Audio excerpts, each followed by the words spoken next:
So today we're going to be discussing cults. So drink a Kool-Aid, find the tone, and come ascend with us. Welcome to the podcast that brings you high voltage, intriguing information, as well as electrifying conversation on all topics, current, past, and yet to be. This is Phase to Phase. The first step in avoiding a trap is knowing of its existence. I've been having these weird thoughts lately. Without change, something sleeps inside us, and seldom awakens. Here are your hosts, Marcus and Drew. I wonder, there's something I'm wondering if we're going to get to today. Yeah, this one I think is going to be interesting because I also have some things that kind of tickled my fancy that I started thinking about when doing this research. Uh-huh. Speaking of which, how's your brain? Been melted Not from ready. all this, like, Yeah, God. all this stuff. I'm scared. But like for your immortal soul or just for like humanity's path in general? Or All the what? above. Yeah. Well, what's scary is how like susceptible is not even the right word, dude. You know what I mean? That's like underpinning. Yeah. Or no, wait, underpinning means like, like emphasizing. It's unemphasized. It's like subtle. It's like, it's not Underlying. Yeah, there it is. Maybe that's what it is. Thank you. Words. When doing research for this topic, I wasn't quite sure which things we should or should not talk about. I mean, it's hard to even get an outline down of things that we can do because. Yeah, no kidding. And yeah, like what we can cover Mhm. in this. Yeah, cause you could, again, like several of our kind of like cooler and longer in-depth episodes, you could do probably like, much like those episodes that we've like mentioned or whatever, as you could do A whole podcasts on these topics, dude. And, you could just keep going and you would never run out of material. Yeah. Yeah. This is something we can't like shake loose as a society. Yeah. I don't know why. Maybe it's just cause it speaks so profoundly to it tickles that thing that makes human beings like inquisitive about like the beyond and shit. Like, you know sure. what I mean? And our kind of inherent like latent desires to be part of something. To belong, yeah. And to belong, like, and to be part of something bigger than this fucking material world, dude. Yeah. You know what I mean? That's and easy. to understand. Yes, totally. Not to be fucking roaming through the dark with your hand out, across the walls looking for the fucking light switch, basically, Right. metaphorically. Mm-hmm. And it's easy to get sucked into that, I guess, because when you look at like the world and you look at like the material world and all the shitty things around you, you can kind of see like you get why people get like discouraged with things. Sure. Life is so fucking hard already, dude. And if they don't have any kind of religious thing to hold on, no buoy, no anchor to hold on to or whatever. Yeah. They're ripe for finding one. Mm-hmm. And people are hell of willing to give them one. You know what I mean? Or it could be the other direction even where they just came from a control structure. Now they don't fucking believe. I don't believe in anything anymore. We believe in nothing, Mr. Lebowski. Yeah, exactly. We're nihilists. Give us the money. We fuck you up. God, are these those fascists? No, Donnie, these are cowards. One of the things I'm sure we're going to talk about is how do you define a cult? So that I think is how we should start the damn thing. Yeah, that's my first note. Yeah, me too. Yeah, okay, because cool. it's the term is kind of slippery, especially in modern terms, right? Mm-hmm. Because just so much stuff has happened, like as far as like just the evolution of like society and stuff like that. And it gets messy, especially when you get governments involved. That's exactly what I was going to say. Okay, let's just get into it, homie, because that's exactly where I was going with it, exactly. Because like you were saying, it's like, okay, it seems easy to define, but actually it's super slippery, right? And so. What is fun?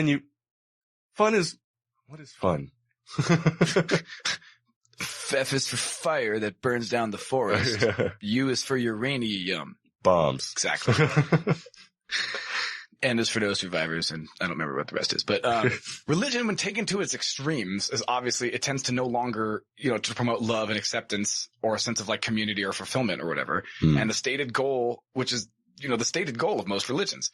And so, religious extremism obviously generally, can promote violence and intolerance and tribalism and, deliberately confuse the mental states of, the people who follow, this belief structure. And when that happens, when religion goes to the dark side, that's like what we term as a cult. Also, it's like what we consider kind of a level of control beyond healthy, right? Okay. But then that leads like, okay, well, what's healthy? Right. That's the thing it's where is the line between religion and cult? And it's not even, there's even cults that aren't necessarily even religious in nature. No, it's exactly right. Political. Dude, political, gangs, freaking. And so that's kind of what I wanted to talk about. So we got some of this stuff, you and I, some of these like terms and everything and red flag things to look out for and how to kind of define like a roadmap of cultish behavior from that, Freedom of the Mind website. Mm-hmm.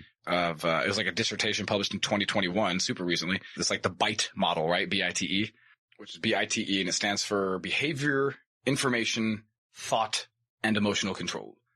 Kind of on that line, I kind of want to do like a little callback for you and me that, so many people think that like mind control is an ambitious or like mystical process that can't be defined in like concrete terms. But as we have kind of figured out in reality,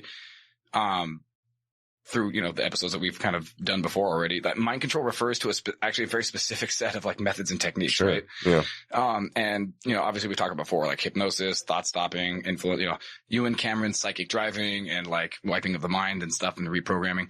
So this model is based on, research and a theory, that's kind of compiled by, Robert J. Lifton, Edgar Sheen, Margaret Sanger, who of course was the advocate for like eugenics and champion of, the Negro Project and pen pal of Hitler, as well as the founder of Planned Parenthood, and randomly, or perhaps not, Dr. Jolyon West. Where do I know that name? Yeah, callback from that from our MK Ultra episodes, right? The guy who conducted all those LSD experiments and had connections with like JFK assassination and Jack Ruby and stuff, and like studied brain.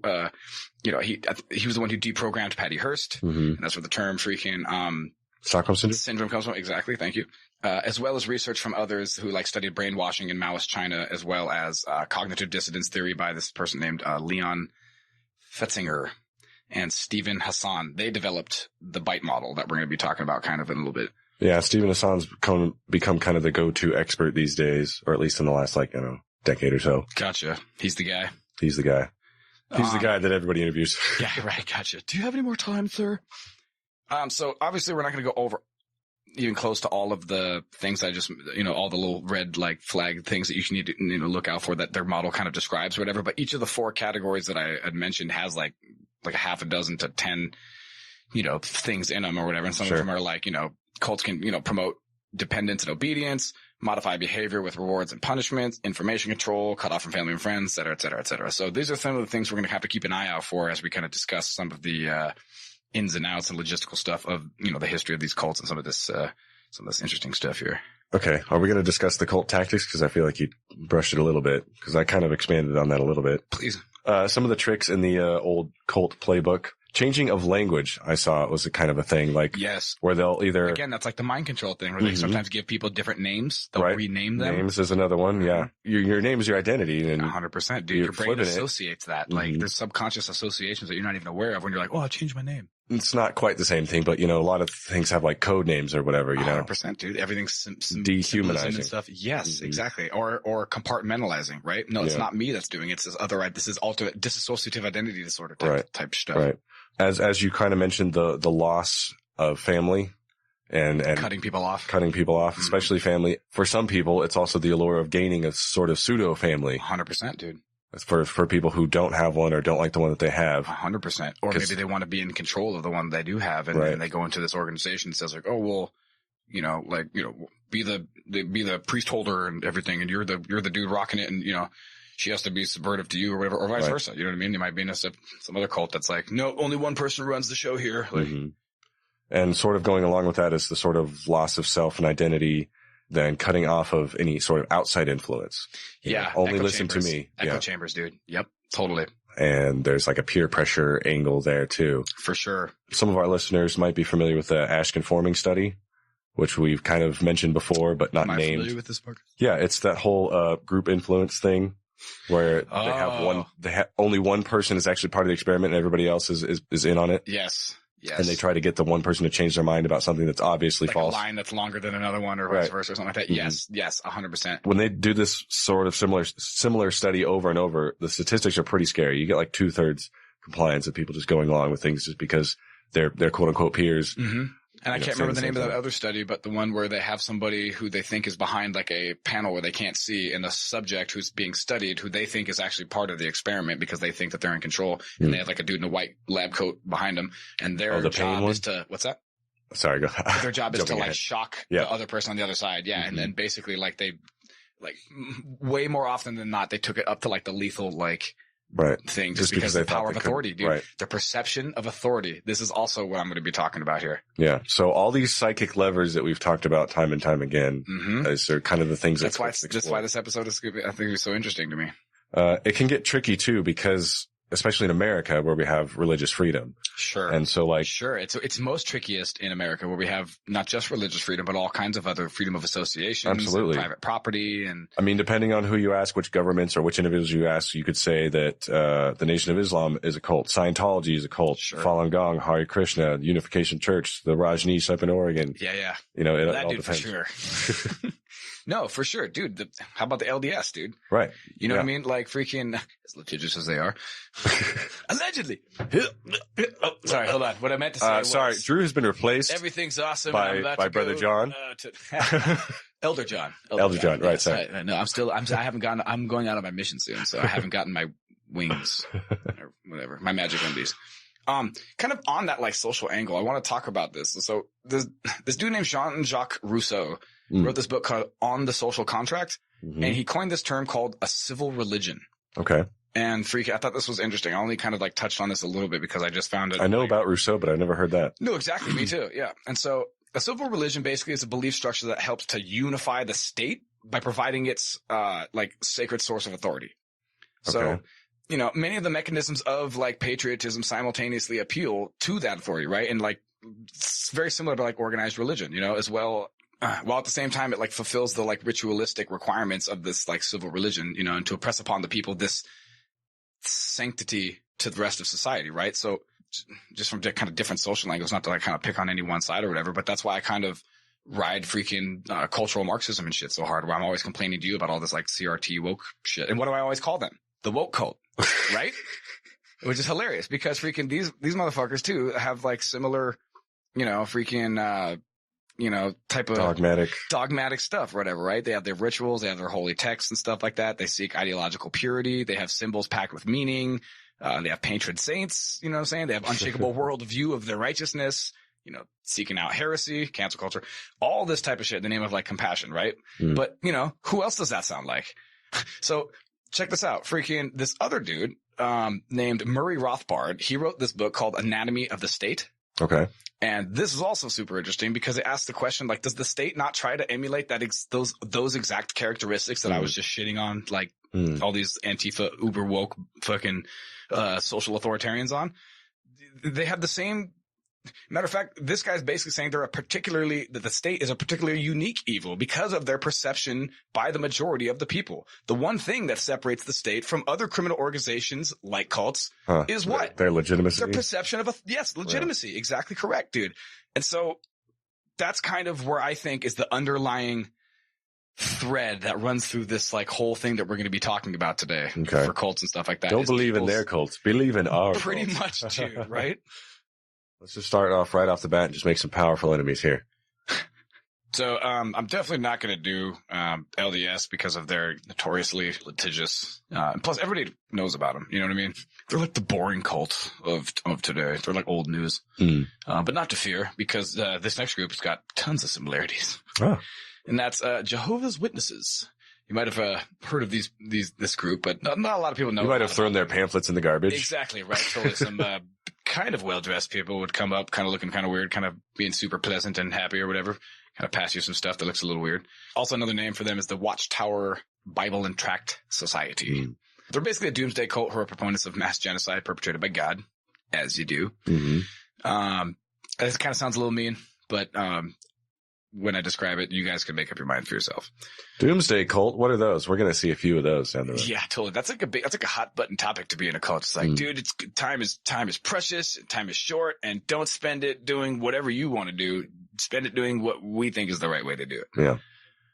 And they've never been wrong. No one's ever wrong. They've never made a prophecy that didn't come true, as we're going to hear pretty soon. This group kind of boasts a like 8.7 million worldwide membership, at least as of 2021. Yikes. Yeah. And they have like 120,000 different congregations. So different little like groups, little, Sex? Oh, don't say sex. No, SECT. Yeah, with a CT. Yeah. And they're in 239 countries around the world. And you can get any and all of this information to check up on me and make sure I'm representing it, relatively not biasly. Go to jw.org. Be careful. Remember that thing? Yeah, I was going to say another thing you were just saying. Careful, dear listener. So they boast a net worth of $1.4 billion officially. And they do have that sweet, sweet tax exempt status that every group wants. And they received over $80 million in donations in 2016. So I'm not sure if that went up or down since now 2022, but as you do. So we're going to go a little bit of history here, kind of how it was formed and by whom. So it was originally called the International Bible Students and was founded by this dude named Charles Taze Russell. Okay. And I wasn't familiar with this guy too much, except for in like certain conspiratorial Freemasony, I don't know who did this. He's got a secret handshake, maybe. Do they have like a picture of him up in every lodge, like above the fireplace? Not like on like the Freemasons lodges or whatever, but like probably a couple, like the one in San Francisco or whatever, because he was like an honorary member and stuff like that. So we're going to talk about that. So this dude, Charles Taze Russell, he was an American preacher, salesman, author, pyramidologist. Of course. As you do. And so he was the founder of the Bible Students, and it was. He also loved watercolors. No, that was the other guy with the funny mustache. Oh, okay. Yeah, totally. History would have been a lot different if they would have just accepted him into art school. Yeah. So in Pennsylvania, the Bible students that were, kind of receiving his lessons were called Russellites, and when Russell was a boy, he was kind of raised as a Christian and kind of drifted from the church in his kind of later teenage years, but then later kind of was brought back into it by a second Adventist named Nelson Barber. And a second Adventist is kind of one of these people who have like to be confused with the Seventh-day Adventists. Yeah, totally. Right. Totally. This is the Second-day Adventists. Okay. Yeah, gotcha. Totally. What did God do on the second day again? Rest. He went out for pizza. No, that's what. Because that was way later. He wouldn't be hungry by day 2. Oh, he had to create pizza first. Exactly, dude. You got to create the place first. So you don't even know how to be a god. Take a seat, dude. Sit down. I'm sorry. Basically, it's an Adventist is a person who lives in expectation of like the second coming of Christ, right? And waiting for him to establish a personal kingdom here on earth. So basically, they were into prophesizing dates, when JC would come back and. Like I said, he's like the Christian Nostradamus, yeah? Right. So several dates had been kind of previously given, but no JC because he flaked out. I love how you keep saying JC like he's like a hot like rapper or something. Like, JC's coming on a comeback tour. I don't know. I like some of his older stuff. Get your tickets now. I don't know, dude. No, I think he's kind of sold out, you know what I mean, since his newest album. He was under a rock for a while. And then he reemerged. Right. Trying to get his image back. The second comeback tour. The second coming back tour or something. Jesus Christ comeback tour. That's a good bit. You can turn that into something. Superstar. Russell had kind of a few differences with some of the kind of Christians of his time. And Russell didn't believe in things like the Trinity, the Father, the Son, and the Holy Ghost. He didn't believe in hell or the eternal soul. He began to publish these beliefs in a publication that he called Zion's Watchtower magazine. So this was the famous one before it turned into the Tract Society magazine. So it grew in popularity and then it evolved into the Watchtower magazine that Jehovah's Witnesses are known for today. Right. As a matter of fact, the name Jehovah's Witness didn't even come into practice until 1931. Though not proficient in Greek or Hebrew, nor officially ordained as a pastor, nor even having attended seminary, he assumed the title of Pastor Russell and would to this day be basically remembered as such, yeah? So Judge Rutherford took over in 1918. This is the other guy, right? 2 years after Russell dies in 1916, okay? Okay. He takes over on Halloween night, by the way, which is like totally, of course, proof that he's evil. Don't you mean Samhain? And kind of on a side note, Russell was buried in Ross Township, Pennsylvania, and he was buried near a large and notable stone pyramid in the name of the Watchtower and Bible Tract Society, right? The one I was talking about, with an engraving on it of his likeness, like on the side. Engraved on the side of a pyramid? It's on the capstone, I think. Oh, wow. And he even gave a speech at the Masonic Lodge in San Francisco in 1913. So he's not like Freemason, but he's like Freemason adjacent. Right. You know what I mean? He knows the handshakes. He knows how to. He's got a free trial. The pinky. Yeah, exactly. Yeah. He's still on the 30-day free trial or whatever that he got from like Freemason Plus. Freemason Plus. Stole my joke, Parker. Nice. No, you were just faster on it, Parker. Nice. Judge Rutherford was the guy who basically mainstreamed the religion, as a lot of these guys who kind of come afterward do, just like, was it like Brigham Young from the LDS guys? Right. Like, so basically after like, he has to gain the throne, be awesome, and then lose the throne, right? And then another guy can step in and be like, all right, I won't do all the bullshit that guy did. I'll just have 18 wives, and that way fucking, it's a good medium, you know what I mean? That's like not even half of what he had, so that's fine. Yeah. So this dude, Judge Rutherford, mainstreams the religion, and the church evolves to kind of change some of its rules to kind of, get with the times. Yeah, basically, dude. So that they started allowing blacks. Yeah, no, that wasn't until way later. Oh, okay. Kind of things that the traditions and stuff like that they're recognized, the core beliefs that they're recognized for today. This dude, Judge Rutherford, basically was responsible for that. It's some of the most notable things that people might notice today of the J-dubs, and that's what I'm going to be calling them from now on. J-dubs, it's easier, yeah. But the fact that they like don't. That's celebrate. their new rebranded. You know what I mean? But no, for real. Well, JW.org is their thing. So, and of course, today in the hip hop community or whatever, it's like, yeah, man, go to JDubs.org or whatever. Praise the Lord. Some of the things, most recognizable traditions or whatever today that people would recognize, like not celebrating birthdays, Christmas. Any holiday, I think, something that Russell had no problem with, but this dude Rutherford kind of considered like pagan. And so, any celebration of like a holiday is pagan. So he's like, yeah, that's got to go, right? No Christmas, which makes sense or whatever, as far as like, at least it's being consistent with like, I'll give them that. With like Christmas or whatever. People are like, oh, it's like a religious holiday. It's like, what? I mean, kind of. Like, lifted out of pagan stuff. Exactly. Yeah. So, and from that time on, there were, kind of fundamental changes of leadership. And in the late 70s, it was kind of changes were made from a single man being, kind of the conduit through which God spoke. Like a prophet, or to Pope. Then to yeah, exactly, same thing. Yep. To then being changed to what's called the Council of Eight. Ah, of course. And these are this. Can I get in on that? Yeah, right. Totally. That's not their name or whatever. Their name is the governing body. Okay. And basically, they determine. So the oligarchy. 100%. They determine what the witnesses teach and believe today. They interpret the scriptures. And dedicate what they, dictate what the doctrine will be. Right. And so that's going to be another underlying theme that I want to talk about is the fact that like interpretation, dude. Uh-huh. So now that we got you get kind of a gist of like, where they came from and who they came from. Some of the core tenets and beliefs will kind of get you kind of to better fully understand what this group is about and how they feel about the world at large, right? Okay. So Jehovah's Witnesses believe that they are under obligation to God to give witness. Right? By participating in organized and spontaneous, like evangelicalizing and proselytizing work. See, that's interesting because that didn't turn out too well for Jehovah's Witnesses. They're all dead. He had 99 problems, but a witness ain't one. Watchtower Society publications suggest that endurance in public preaching is a requirement for witnesses to attain salvation and that evangelicalizing frees them from blood guilt regarding individuals who might die at Armageddon without hearing about God's kingdom, basically. Jesus. Okay. Yeah. J-Dubs believe heavily on the book of Revelations, right? The last book of the Bible. The most interesting one, my humble opinion. Sure, yeah. So the OG message is that humans are like designed to live forever in paradise until Satan tempted Eve with the apple of knowledge of good and evil, resulting in her and Adam's expulsion from paradise and becoming mortal, right? Right. So they started off perfect. They had everything handed to them. They fucked it all up and got kicked out, right? Sure. I'm sure there's that, like, I get reminded of that, like, Family Guy joke or whatever of, like, so stay away from the tree of knowledge. Well, is it cool if we just kind of, like, sit under it for the shade or whatever? And it does, like, a wide pang shot or whatever of, like, God in the background and the tree in the foreground. There's just a bunch of, like, dirty porn looking underneath it of, like, jugs and creamsicle and just, like, the most, like, disgusting shit ever. Just like, no, you know what? I would just stay away from it altogether.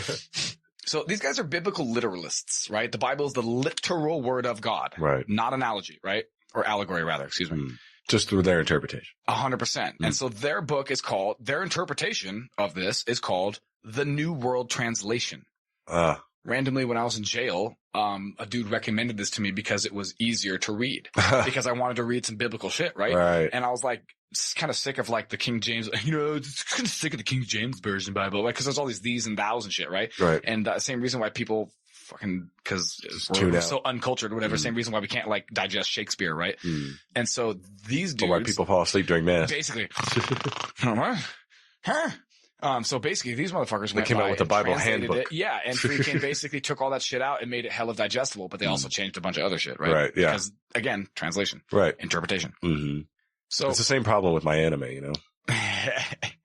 So yeah, the New World Translation, it was translated and compiled from the Christian Greek sculptures, which is, of course, the source material for the King James's Bible, right? Right. And the Hebrew scriptures, Old Right. Testament versus Greek's New Testament, right? Because God created the universe, he has total authority and sovereignty to rule over his creations, right? He's all powerful. He's omnipotent, right? Sure. Satan is this rebel angel who challenged Jehovah's authority, right? And said basically, like, you know, in so many words, humans only serve God out of selfishness or fear, right? And so they believe that all pain and suffering exists because people follow Satan, right? They're influenced, or they're the system, the dominion over earth, right? This is like the satanic system of, you know, the material world, right? And God has allowed this in order to prove to Satan and humanity that his way is better, right? It's a test. It's like a game. Exactly right, dude. Humans cannot self-govern themselves. That's kind of what Satan is saying or whatever, right? Yeah. He's saying, you guys don't have morality. Your only morality is what your boss tells you, basically, right?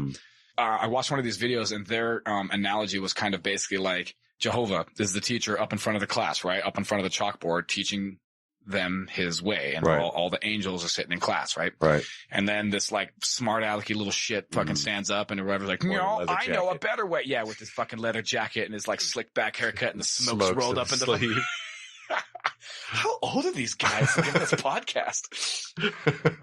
You know what I mean? Running around, playing your hoops in a stick. I'm going to say Nintendo, but I wanted to go like really far.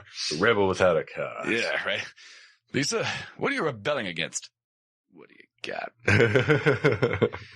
So Satan basically pipes up and he's like, no, dumbass, I know how to fucking do it better or whatever, right? And so he goes up in front of the board and starts putting the variables around. Yeah, exactly, right? Carrying the 2 where it's not supposed to, and just he's getting crazy with it, right? And God is allowed. Now, meanwhile, that's translating to like fucking destruction and chaos and you know, he's fucking up God's plan basically, right? And like the repercussions of which is like death and pain and well, no, that's what God comes and does. Once he's let Satan have his go, game, right? He comes and erases everything and starts over or whatever. And I was like, well, why? Why does God need to prove this point to Satan? If he's all powerful, can't he just tell all the elder angels, whatever, who are like, maybe God's way isn't the best way? Can't he just tell them to get fucked? Real talk though, right? Because if he's all powerful, then what does he need them for? Why does he need them to agree that his way is the best way? Now, granted, if you respect somebody or whatever on the equal level of you want them to see your point of view without using force. Sure, of course. That makes sense, right? Because you want to dissuade them, not, you know, pummel them into submission. It's not a might is right situation. Exactly. Yeah. Don't listen to me just because I can beat you. No, you want organic, true following. Yes, true authority, right? So, and to be fair, humans will indeed justify anything, right? What am I always saying, dude, right? It causes a kind of like moral relativism. And, you know, again, call back to our magic episode when we were talking about this, right? Creatures will do anything to survive, right? Because life is a game. One only needs to know the rules and the strategies of that game and, you know, the parameters of which in order to fucking operate within it. Right. Religion is those parameters. Okay. So basically, apparently this challenge by Satan is not directly mentioned in the Bible. So that's kind of a sticking point for some people who are like critics and stuff like that, or skeptics rather. So nor is the transfer of power to Satan to test and tempt humanity, because he's got to give him the keys, right, of the car. Now remember to lock up when you're done. It's in a bad neighborhood. It reminds me of like the story of Job. I don't know if you're like familiar with it at all, but like it doesn't really make a lot of sense to me. So according to the Bible, the devil said that even the most upright man would disown God if things, you know, didn't go his way, let's say, and then that the deeds of like wicked people would spoil his happy condition, right? Right. Lose his faith due to all the trials and shit. Yes, exactly. You're basically only following me because, you know, you're afraid of losing everything, because things are really good, basically. You know what I mean? But when the chips are down, man, are you still gonna call my name? Yeah. Really around because this bet between God and Lucifer or Satan or whatever is called the Great Wager. So he's got to know when to hold him, know when to fold him. Know when to call.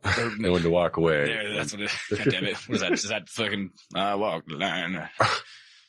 Now, who is that? Yeah, what is that? Fuck, I know that from something. It's a song. It's definitely not Johnny Cash. I'm trying to look who sings it.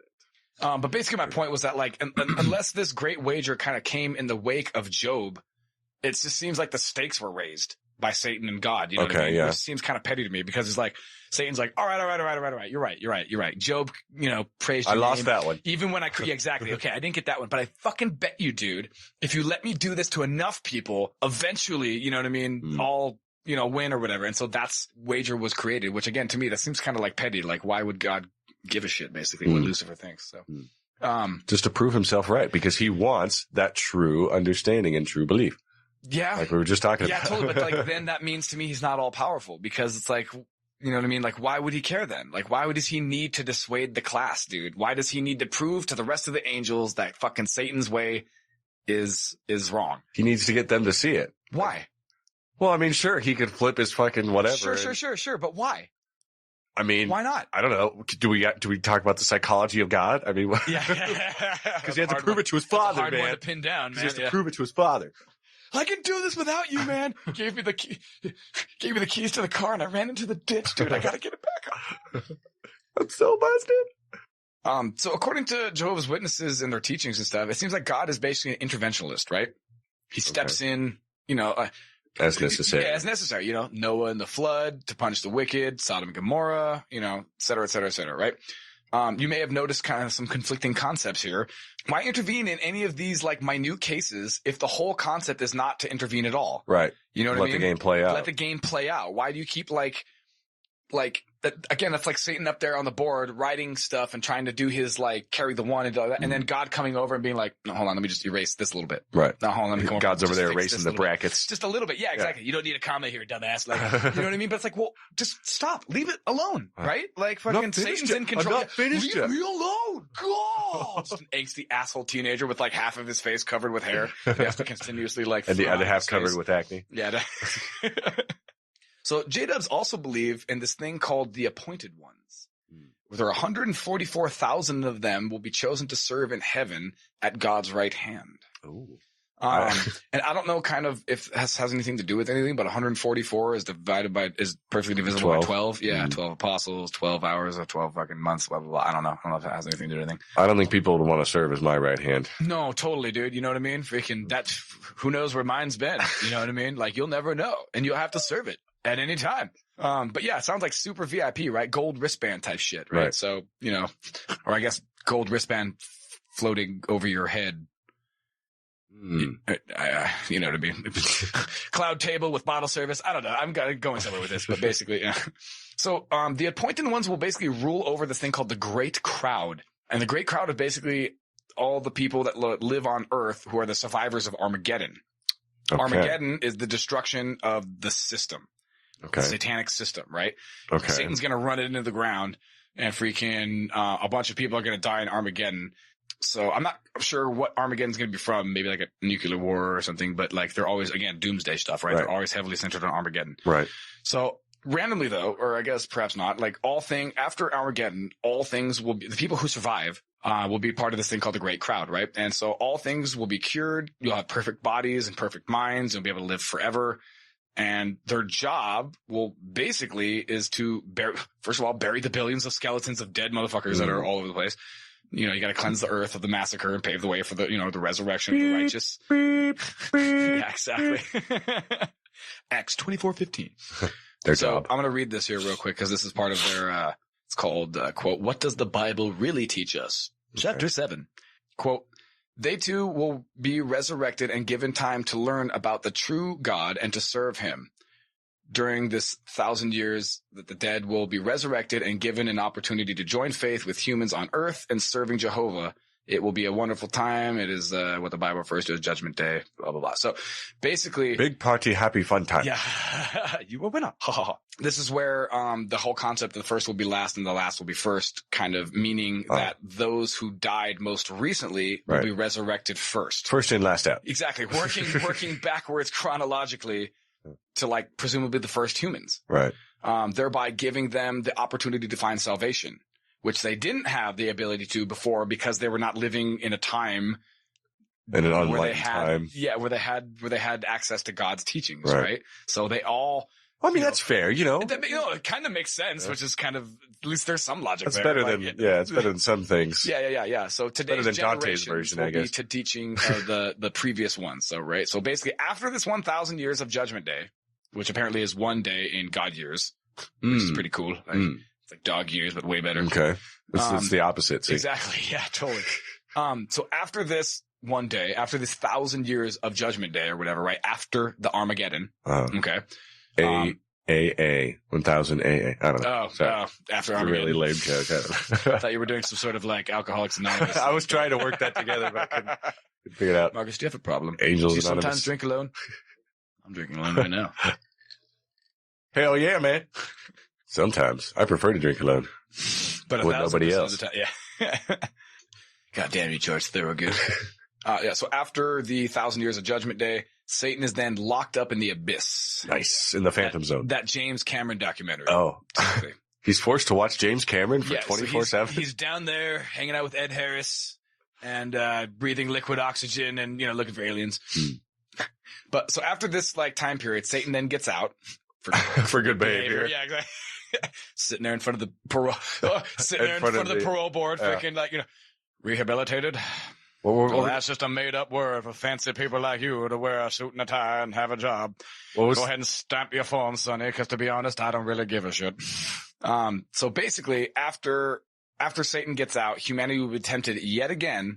Great. And those who go with Satan this time will be completely destroyed forever. So essentially, it kind of starts all over again, kind of, where the test has been fully laid out to every person who's ever lived in history ever. I mean, this God seems a little bit more fair than some other gods. I mean, it makes kind of sense or whatever logically, which is funny because this is like the only part of their religion that has any kind of like logistical logic like attached to it, in my humble opinion. Basically, some of the rules and requirements that these people have is like the number of levels in the church that you kind of ascend through. It's like tiered, right? And they have different requirements, such as like hourly minimum, like preaching or whatever, right? So witnesses are instructed to fill out monthly report slips on their preaching activities, listing the hours spent, publications placed with households, and the number of return visits made to households where interest had been shown a little bit. You know what I mean? The reports are used to help measure the spirituality of individuals, both preaching and preached to, and to establish the eligibility of men in congregation elders and ministerial servants or whatever, just like the Mormons, they go out and try to figure it out. Which is why that you'll see them doing what they do. Exactly, right? Totally. They're required. So a certain number of hours of proselytizing is required, right? Before any candidacy of baptism can even be considered, dude. So this level is called the unbaptized publisher. Baptism, of course, is regarded as the automatic, ordination as a minister, right? Level 1 of initiation, right? Once baptized, then you're known as what's called a publisher. Okay. That's like step 2. So I think it's 10 hours a month they have to go out and preach or something like that. Like the Mormons. And, just doing so is just the bare minimum. And that's kind of looked down on and discouraged. You know what I mean? It's like that Office Space joke or whatever. Well, I noticed you're only wearing 14 pieces of flair. Todd over there has 34 and a terrific smile. Not enough prayer. Yeah. Those are rookie numbers, kid. You got to get those up. So those who commit themselves to evangelizing for 50 hours minimum per month are called auxiliary pioneers. Oh, okay. No, auxiliary pioneers. Huh. Yeah, auxiliary I know, right? Kind of went in a kind of weird direction there.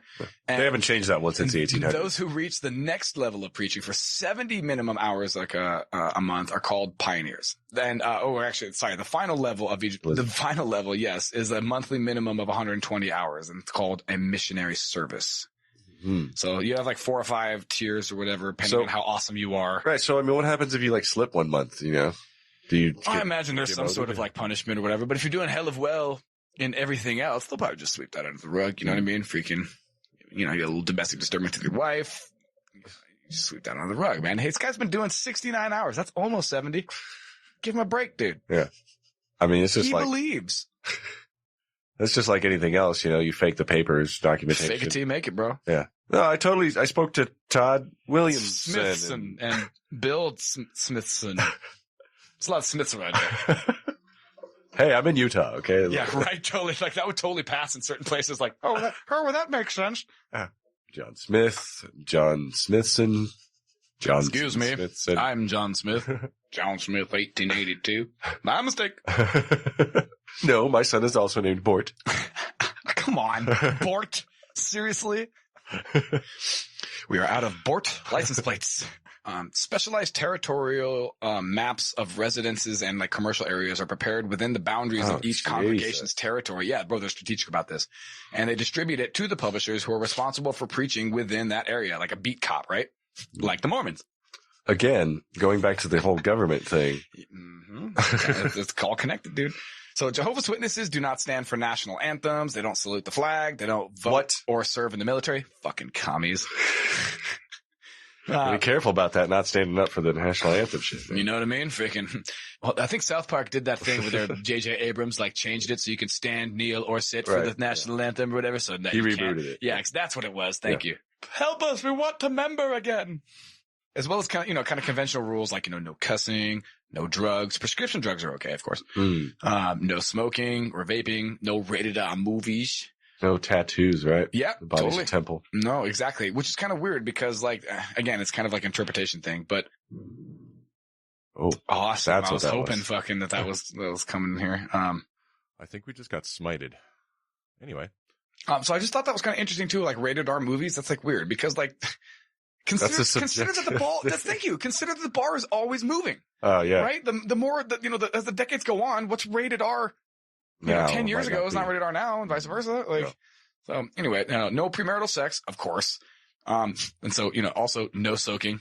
Sorry, Mormons. Damn. Any dates, with like, first of all, it has to be with another witness, of course, and they all have to be chaperoned. And you have to document you can't do anything until, how much time during this date did you spend talking about Jehovah? Right, totally. Well, that's actually basically, they're not allowed to interact with people who aren't Jehovah's Witnesses unless they're directly trying to convert them, like to talk about Jehovah and stuff because we're worldly, right? Yep. I almost dated a chick who was J-dubs in high school. What can we do? Board games, I hear. Somebody's keeping fucking Milton Bradley business. Oh my God, big time. No gambling. Stock market's okay. Huh. No homo, of course. Government sanctioned gambling. Yeah, of course. Yeah, exactly. That's fine. Yeah. So no gayness, no masturbation. So no jacking it. Jacking it's strictly prohibited.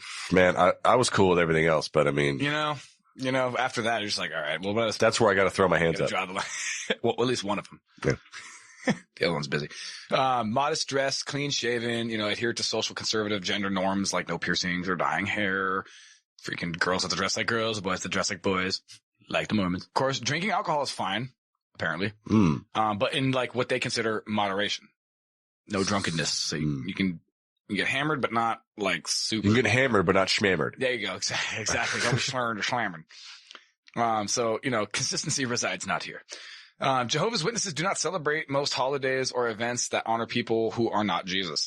So, like I was saying earlier, it includes birthdays, holidays, Mother's Day, Valentine's Day, Halloween, Christmas, Easter. It's funny because I was like, well, isn't Easter then the belief that these, but Easter also has like pagan, right?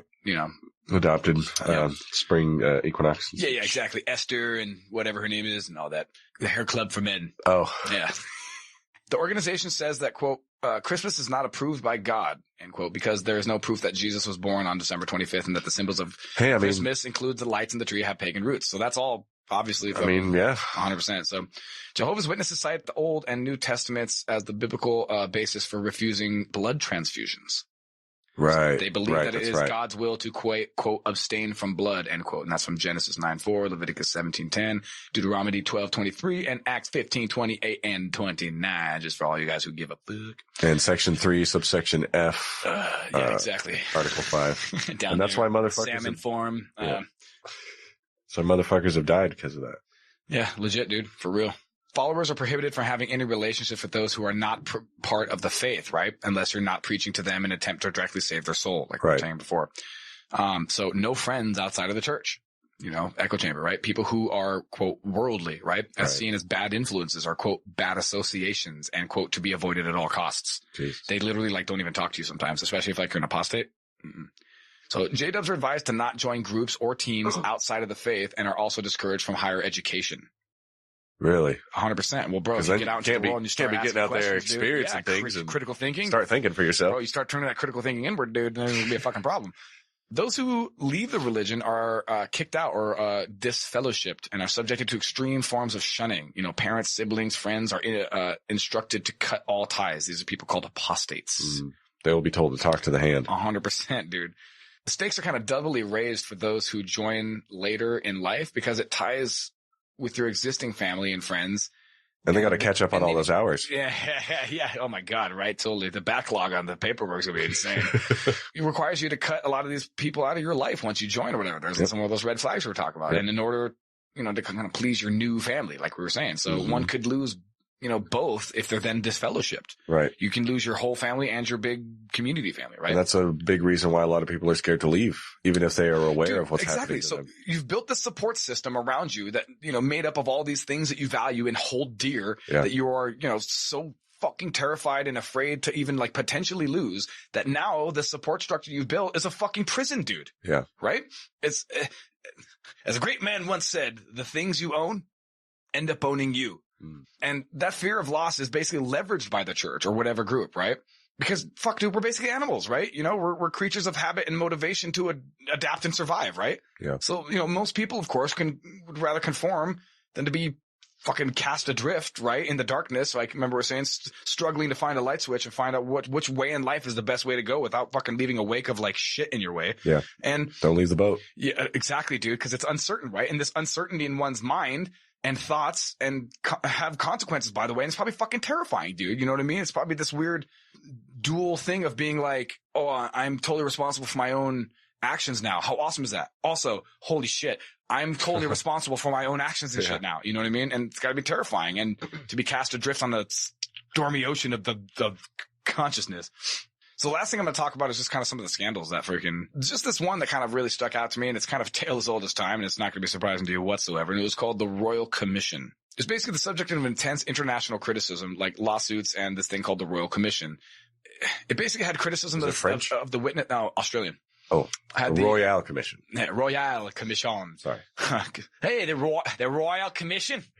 Basically, they were critiquing this thing called the two-witness rule that the Jehovah's Witnesses has. And it's an interpretation of a scripture that in the absence of a confession, there must be two material witnesses for like a sin to be like acted upon, right? Huh. So if validate if clergy wants to do anything about it, there has to be two witnesses to this thing, independent of the person who's bringing up, hey, Pastor so-and-so touched me or touches people or whoever the fuck or whatever. And like, well, he said, fuck. Is there anybody, did anybody see you? It's like, well, no, there wasn't anybody else there. It was just me and him in the room. Like, oh, well, until there's two people who witnesses the crime, I can't do anything about it. I see. At first I thought, well, that's kind of a stupid thing. I mean, people get away with shit. And I was like, I can see why this is a problem. Bing. Yeah, exactly. Right. Shh, he's gonna figure it all out. Like, he's gonna uncover our bullshit here. Obviously, critics say that the policy protects, accused pedophiles because they are rarely witnesses to sexual abuse. You know what I mean? Like, there's only two people usually in the whole thing that's happening at one time, right? Yeah, unless you're getting really rowdy. Yeah, hey. Sorry. That's terrible. I'm sorry. That's low hanging fruit. So the Jehovah's Witnesses governing body insists that they abhor sexual abuse, right? And that they do not protect pedophiles, and they educate followers on how to protect children. But really, they just kind of compartmentalize and deny. Right. Like the Catholic Church. Yeah. So according to this woman named Barbara Anderson, she's a former head researcher of the Watchtower Society who was a witness for 43 years. Oof. She was serving at their worldwide headquarters in Bethel. It's like their Mecca, right? Freaking this thing in Brooklyn, New York. It's like this big compound, kind of like what Scientology has. And she was working there for over a decade, writing literature. And she had access to just like the sacred text, basically, right? And she found out that the organization shelled out over $12.5 million to 16 victims of child abuse over the years. And this blew her mind, right? Because you're like, dude, how come I've never heard about any of this? All right. And at the end of 1991, okay, yeah, I remember hearing a little bit about this now that you're... Yeah, the Watchtower Society put out a bunch of articles on how to heal child abuse in the wake of the Catholic Church scandals, right? Thousands of letters, though, came pouring in describing about the abuse within the organization, dude. And because Barbara's position as a researcher, what's like so much trust, and she had like all access to all this, she just went digging and digging and digging, dude, to find out like the receipts, right? And then she realized that a bunch of it was settled out of court and moves people around, like the Catholic Church for like 60 years, dude. Yeah. Like way before she was even like involved or whatever, right? Yeah. So of course, like I said, her freaking brain exploded or whatever, right? And her husband left the church in 2000. Right. Or the Kingdom Halls is what they're called. They don't call churches. So that's J-Dubs. You want to switch off? Yes. Okay. Tag me in, bro. All right. Okay. So my little nugget came to be known as the Heaven's Gate. Right. So the cult formerly known as Heaven's Gate. This is an organization that started sometime around 1974 with the leaders Marshall Applesauce. Wait, sorry. No, right. Applewhite. I'm sorry. Marshall sorry. Applewhite. Gotcha. I get those things confused. I don't know why. Marshall Applewhite, Bonnie Nettles. Bonnie Barbethol, right. And they've had many names. Bowen Peep. Right. The Two. Mm-hmm. The most common names ended up becoming T and Do. Mm-hmm. Because of their tones. Right. La-ti-do. Yeah. Right? Mm-hmm. Mm-hmm. So originally, in the beginning, they preached about how their followers were going to all ascend and eventually come aboard a spaceship and become like perfected humans. That was like way down the line though, right? No, that was like their original thing. Really? Yes. Okay. Gotcha. Okay. Yeah. They were told to give up all, earthly things and human things in order to become this perfected version. Yes. They had a lot of like Buddhist kind of like teachings. Almost, yeah. Like, which some of it you're like, oh, yeah, I can get on board with that. And they're like, yeah, this is how you do it. I'm like, whoa, wait a minute. Hold on. Yeah. Marshall had kind of a crazy life. He had a very religious father. He struggled with his homosexuality, which he tried to tamp down, especially in light of his religion. No, 100%. Yeah. 100%. And so that may have had some, he acted out in ways that we'll find out here in a minute. Yeah. We'll come to fuck him in the ass. Bad choice of words. So anyway, he was having kind of a mental breakdown, I believe. And that's the place he was getting treated at is where he met Bonnie. Gotcha. Right. Yeah. Because he was in an environment that wouldn't have like been cool with that type of thing. Absolutely. Right. Yeah. Right. And so Bonnie was a nurse there who kind of like, took pity on him. Bonnie kind of introduced him to a lot of these ideas. Eventually they formed these beliefs that they were the witnesses from the book of Revelation. Right. And that those two would, then take people with them to heaven. And what's sort of lucky for us is a lot of astral plane guide kind of a thing. Right. Like a Sherpa. Yeah. So this is a bit of a different cult because even though it has a little bit of a doomsday to it, it also has a little bit of aliens in it. So people eventually started to refer to this as a UFO cult. Sure. Especially 100%. With what happens later. Totally. And this was like the kind of first group, at least in my mind, who kind of utilized technology and the internet. Yes. To kind of craft their message. They used it as a recruitment tool and sort of a and just kind of like thing, an underlying, guess, and just like an underlining core belief of like, oh, dude, everything's going like, the digital frontier and like all this whole new, they were kind of integrating. It seemed like to me that they were kind of integrating this like weird tech new stuff of like the 80s and 90s with their religion and stuff, basically. Yeah, and they use technology in some very interesting ways, as we'll talk about. So what's lucky for us is actually a lot of recordings exist of a lot of their like teachings and their recruitments and stuff like that. Weird and creepy ass parts of it. Yeah. So you can see these people like talking about it. Like, yeah. People who are totally brainwashed and I can't wait. This is so awesome. And sometimes they're like, I'm just so happy and I just can't. I'm just like, are you? Like, yeah. They look like those people sometimes that transition and stuff. And you're like freaking, like their chest is like all cut up or whatever. And they're just like, I'm so happy. And just like, are you? So they weren't allowed to have sex, as you might imagine. Right. You can't touch yourself, can't touch others. And they had this very strange, they called them, nocturnal emissions. Right. What do you call them? Wet dreams? I call them a good time. I call them last night. I call them, God damn it, I want to go back to sleep. I call them Tracy, Nancy, Lacey. These all strippers, Drew? Jesus. So they had this weird nocturnal emission, like for lack of a better term, a jizz rag checkout policy. Oh, damn. Yeah. Like in 40 Days and 40 Nights or whatever, where the guy comes in with a fucking UV light and he's like searching for it in his roommate's fucking bed, like looking for like jizz stains or whatever. He's like, what are you doing? He's like, just making sure you're not breaking the rules. Yeah. As I mentioned, the members must go through they called it a human individual metamorphosis. Sounds cool. Yeah. Part of their thing, I really wanted to look into this more, but it was, one of the things that they had is they had to tune their minds. Mm-hmm. So they had these like tuning forks. Yes. That they would like try to attune their mind to this one tone. Yeah. Yes. Which was A of a 440 hertz for those music nerds. Right. From what I heard, it was to kind of keep you in flow state. Okay. Because if you're not actively thinking about shit and you're just kind of course like, not. Yeah. Well, I mean, you can't do that anyway. Right. But, you know how when, athletes get, what's it called? The fritz or the spits or whatever the fuck it's called, where like, they get inside their own head so much they can't like do the thing that they're hell of good at usually. Yeah. Shell shock. Basically, yeah. And they need like coaches, like mental coaches, like psychologists and shit, psychiatrists to like snap them out of it. Right. And one of the methods is to, do something that actively takes your mind out of the thing you're doing. Right, sure. And that way you're like distracted. So my understanding of this whole tone thing was to kind of just keep you focused, I guess. Like, so you're not thinking about things. You're just like focused on the task at hand. Right. And, you know, there's like 200 people going around this big mansion or whatever, freaking all these rooms are just going, right. Oh my God, dude. Like, yeah, I wonder what Tesla would have thought of that. Oh my God, right? Yeah. So another reason we know a lot about them is because a man named Robert Balch, he infiltrated the group. Yeah. So a couple of sociologists did, right? Yeah. I thought that was so interesting. I was really hoping when I was kind of learning more about it or whatever, that like they would also be the ones that like totally went off too. Oh, they'd like, succumb to it. Yeah. Like they went in going like, look at these crazies. And then like spent like 10 years there going like, I don't know, man. Marshall's got some shit, dude. You should listen to him hum, dude. Have you heard the tone? Right.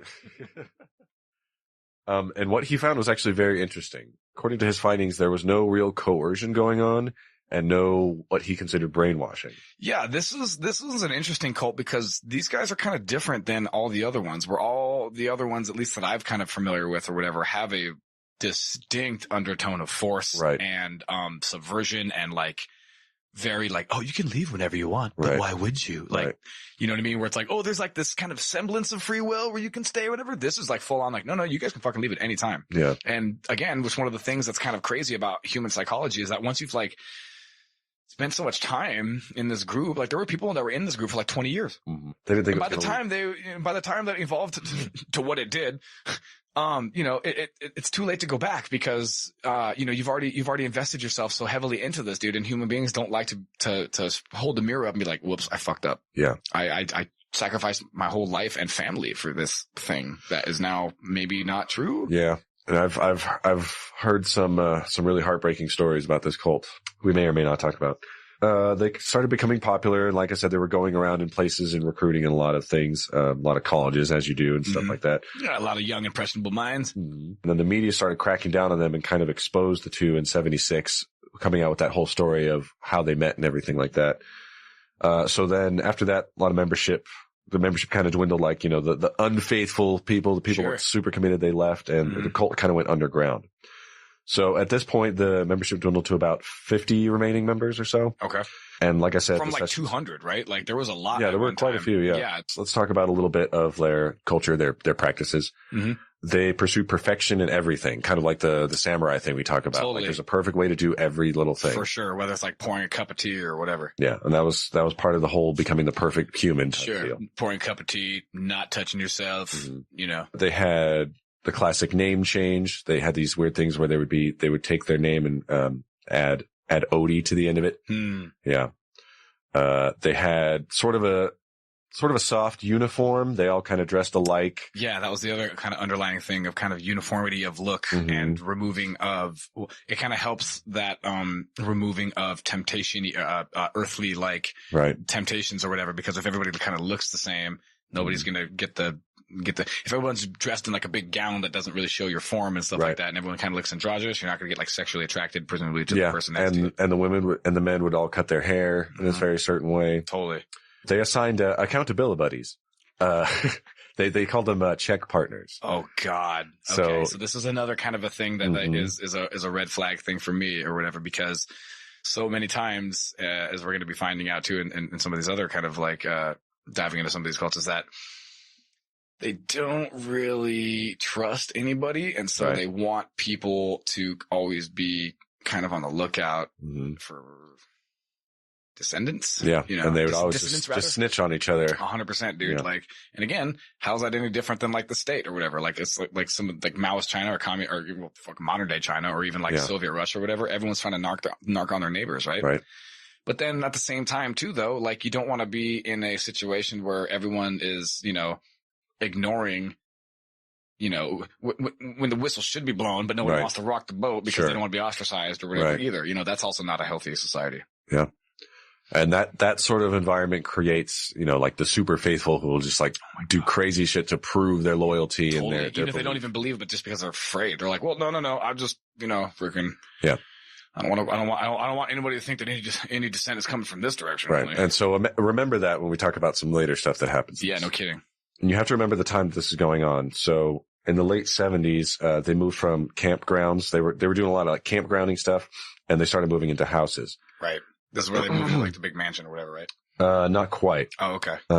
But they had to kind of hide because, you know, the spotlight was on them. 100%. And what I heard too is that they wouldn't really let a lot of people outside, only like a little bit at a time, because they didn't want to draw attention to the fact that there's so many people living in this fucking house. Yes, that is definitely one thing they did. They tried to make it look like they're just normal people. Yep, totally. Yeah. Oh, that same fella that look with the short hair and the flowing dress keep coming back and forth in and out of there every day. It's like different people, but of course they all look the fucking same. So the neighbors are all like, what's that fucking dude doing in and out all the time? Yeah. So like I said, you have to keep in mind the time period this is going on. So Jonestown, as we'll talk about, the Great Jonestown tragedy, happened in 79. And so a lot of people were aware of that. Yeah. A lot of people were aware there was like this, parents network, just family members trying to get their loved ones out of there. The cult scare. Yeah. According to Bonnie's daughter, Bonnie actually broke all the rules secretly.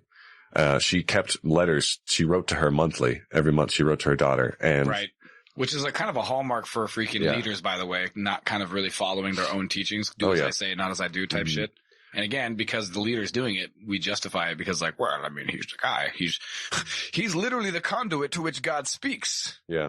Well, so it's kind of a really heartbreaking story because, like I said, she was writing to her daughter and she was kind of unaware of what was happening, which was that she had liver cancer and she was dying. Right.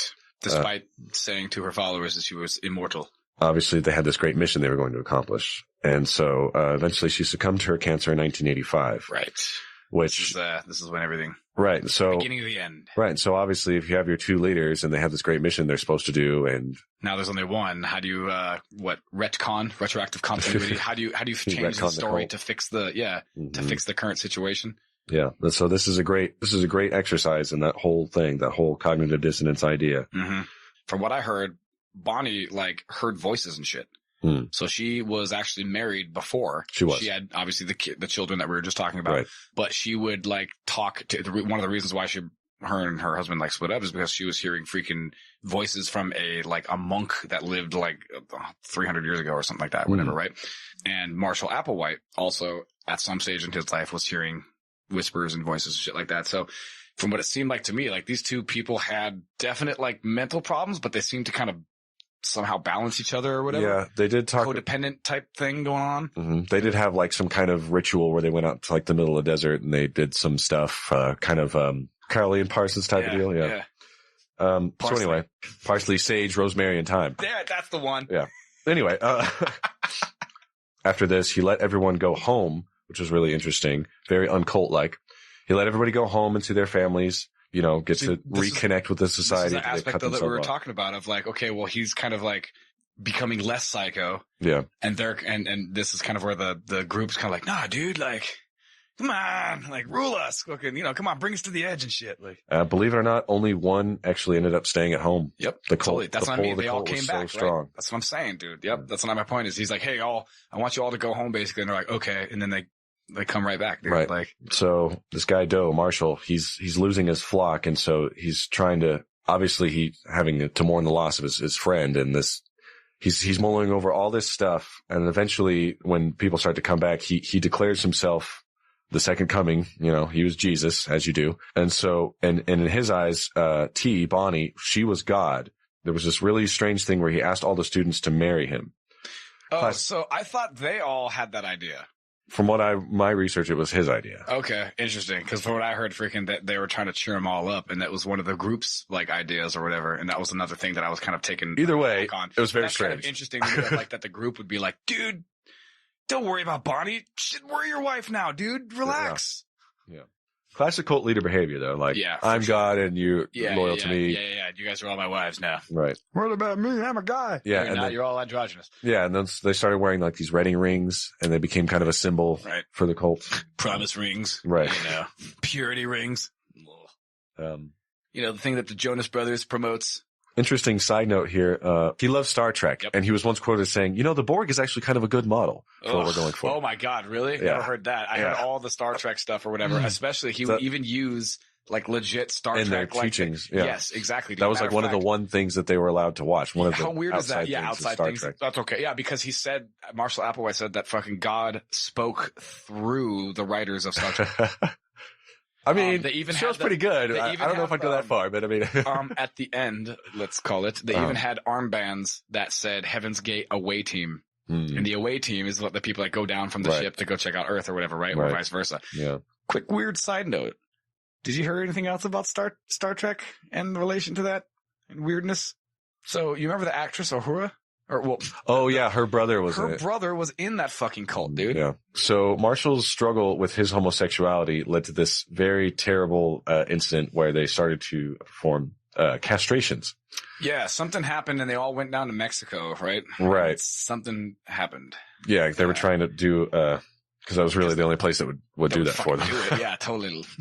What I came across in my research was that he was going to do one, but then like this very super faithful guy is just like, no, let me do the first one. Yes. And it was botched. Pulled the trigger. Yes. It got botched and he ended up like swelling up really bad and almost dying. He almost died. I think that was the moment where if I'm not mistaken, where Marshall Applewhite had a moment of clarity and wanted to straight up go to the police, dude. Yeah. Again, another like outside worldly influence or whatever, an authority outside worldly influence or whatever, and still be like, dude, I don't know, we're kind of taking this a little too far.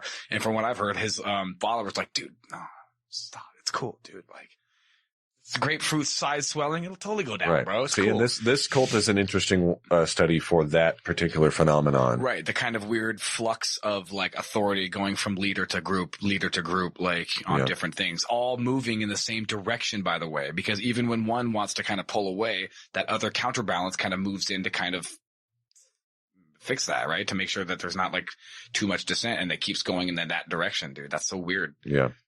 Because it's like, did any of these guys know the direction it was going? Until just that day where they all woke up, it's like, cool, this is it, dude. This is the thing we're doing. And everyone's like, all right, fuck it. Yep, I'm down, dude. Totally down. Yeah. And also, just like I said, again, the change of direction, their original mission was very different from kind of where they ended up at. Yeah. So, as you do. So in 1991, they took to the media. They hit the road to start recruiting. Because they were kind of capitalizing on the whole Y2K hysteria and the world type of thing. Again, they were kind of techno enthusiasts. Yeah, and not to mention things like the X-Files, bringing UFOs back into the zeitgeist, I guess. Yeah, 100%.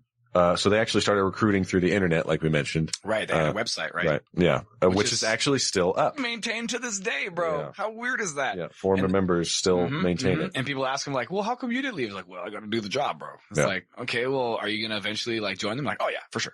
Yeah. Somehow. Yeah, so they were recruiting through the internet, which is sort of what modern cults do, I want to talk about that too, bro. I'm going to talk about that at the outro.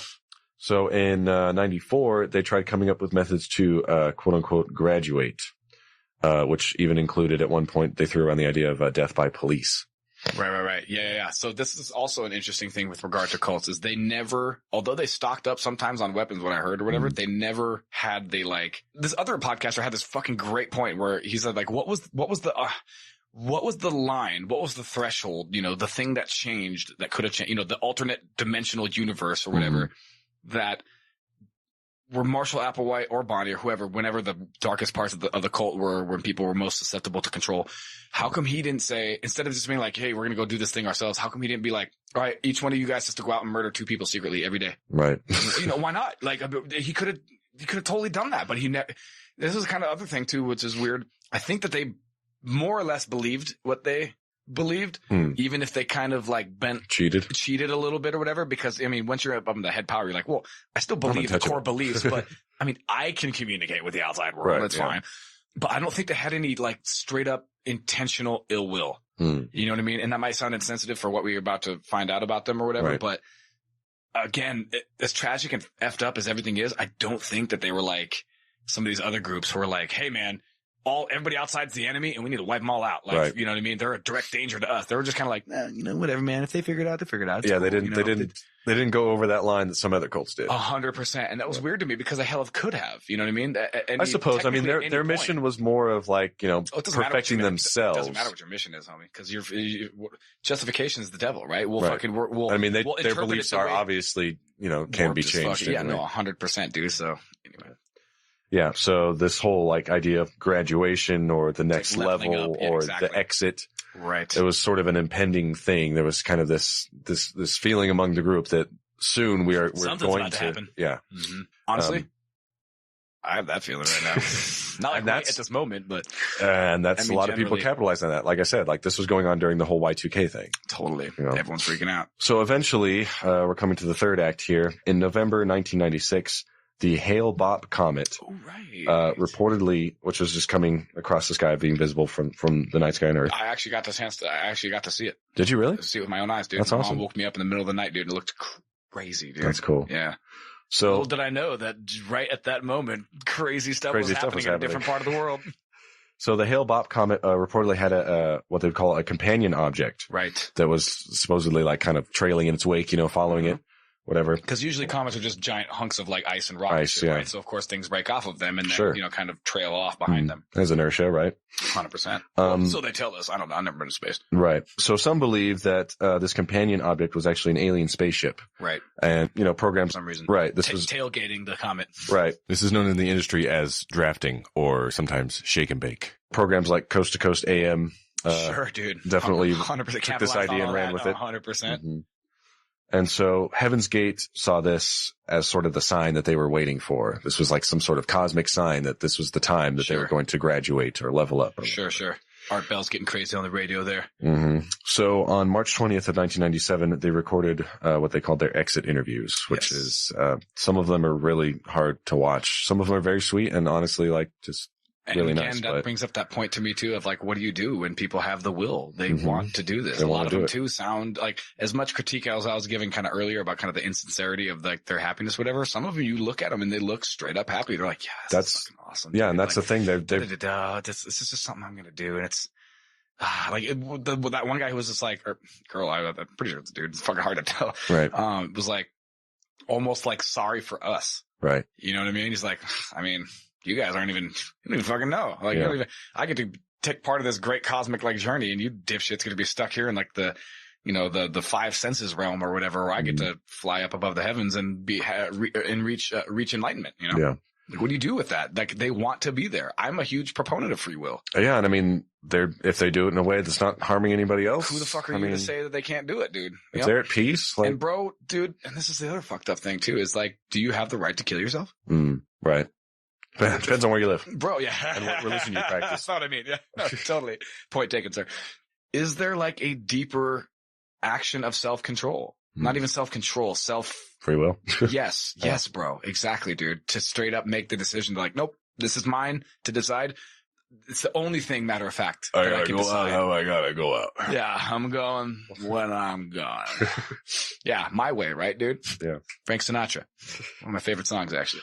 Right. Real talk though, dude. It's just like, no, dude, like, and we look down on it because we want to serve life. We want things to be happy and not painful and shit, right? Or whatever. Yeah. So when we look at someone killing themselves, society generally looks at that as a failure. Negative thing, yeah. Yeah, because it is. It's death, right? It's death from an early, unnatural death, right, dude? Because presumably we're supposed to live out our life and die when fucking chance decides to happen or whatever, not because we decided to pick up a fucking thing that we technologically created or whatever, right? So, in one regard, I can kind of totally respect that. But in another, it's like, look what happened to this group, dude. Like, you know what I mean? And how do you stop that? I don't know. Like, how do you affect free will, dude? Right. You want to talk about the fucking psychology of God? There you go, dude. You know what I mean? It's the ultimate God question. For real, dude. Yeah. Even in just the media interviews, not even just these exit interviews or whatever, some of the people you talk to them and this is definitely what they want to do. This is how they want to live their life. And I mean, Totally. And it's understandable too, because it's tough because what right do you have to stop them? That's my point, dude. And if from an outsider looking in or whatever, like take anything that you like or whatever that you're interested in that's very nuanced and has a lot of information behind it. Now, imagine some other person coming in and being all skeptical about that thing, right? Yeah. And shitting all over it and falsely representing it, by the way. Sure. Straw manning your argument. Usually whatever. Happens, yeah. Oh, yeah, no kidding, right? That's just going to fucking dig you deeper. Like, bro, you just don't understand. Yeah. You just don't understand. You're just like these. It's like the J-dubs, dude. They look at all these worldly people who just haven't heard Jehovah's fucking message, and they just go like, I just don't understand, dude. Yeah. You're just lost, homie. That's all. You just haven't seen it. That's all, dude. And you know what? It's okay. I forgive you. I feel bad for you. You know what I mean? And we're sitting here thinking we have all the answers, going like, no, dude, you're about to do something really bad. Right. Like, yeah. So what is that bad thing, Marcus? Yep. On March 26th, just a few days later, the bodies of 39 members were found in a house north of San Diego, which is that house that you were talking about. Right. So what happened to them? They were found with barbiturates and alcohol in their system. It is the largest mass suicide on U.S. soil. Yeah. So that's why I made the sodium barbitol and applesauce joke of. As you mentioned, some of the members were intentionally given the job or whatever to stay behind and keep the website going and spread the message and such like that. Sure. So in the following months, many of the former members who might have left, they decided they wanted to be with their friends and their families. So over the next couple of months, they all kind of off themselves too. Suicide as well. Which is another interesting thing of like, well, why did they do that? They weren't even in the cult yet or whatever. I mean, still, you know what I mean? But you're just tied to that, dude. And you have these bonds that you formed with people, dude, and now they're gone. So the other little things though that you didn't mention or whatever is that they had $5.75 in their pocket. That's right. Yeah. As well as they all had black matching Nike jumpers shoes and like running like gear or whatever, like, you know, I don't know what you call it, like pants, I guess, whatever. Yeah. That's purple sheet drawn over their whole body and a plastic bag put over their head. Yeah. So and the reason why this is interesting is because you might ask yourself, dear listener, if you're like thinking about the logistics of this whole thing. The logistics of how in the fuck did this happen or whatever, basically, right? And what they found out. In the order of everybody dying. Exactly. They had to use math, basically. Yeah. They had to be like, okay, we're going to set up into like groups of 5 or 2 or whatever the fuck. And this guy does this guy and then puts the bag over the head and then this cloth or whatever. And then this group of people would do that to that loop, whittling them all the way down to the last person. The last 2 people didn't have like the bags over the head or the sheet, the purple sheet. And Marshall was not in the last group too. He was in like I actually don't know. Kind of in the middle, I believe. Okay. Jesus. And so they mixed sodium barbitol or something with like applesauce and like vodka or something. And, there's worse ways to go, I guess.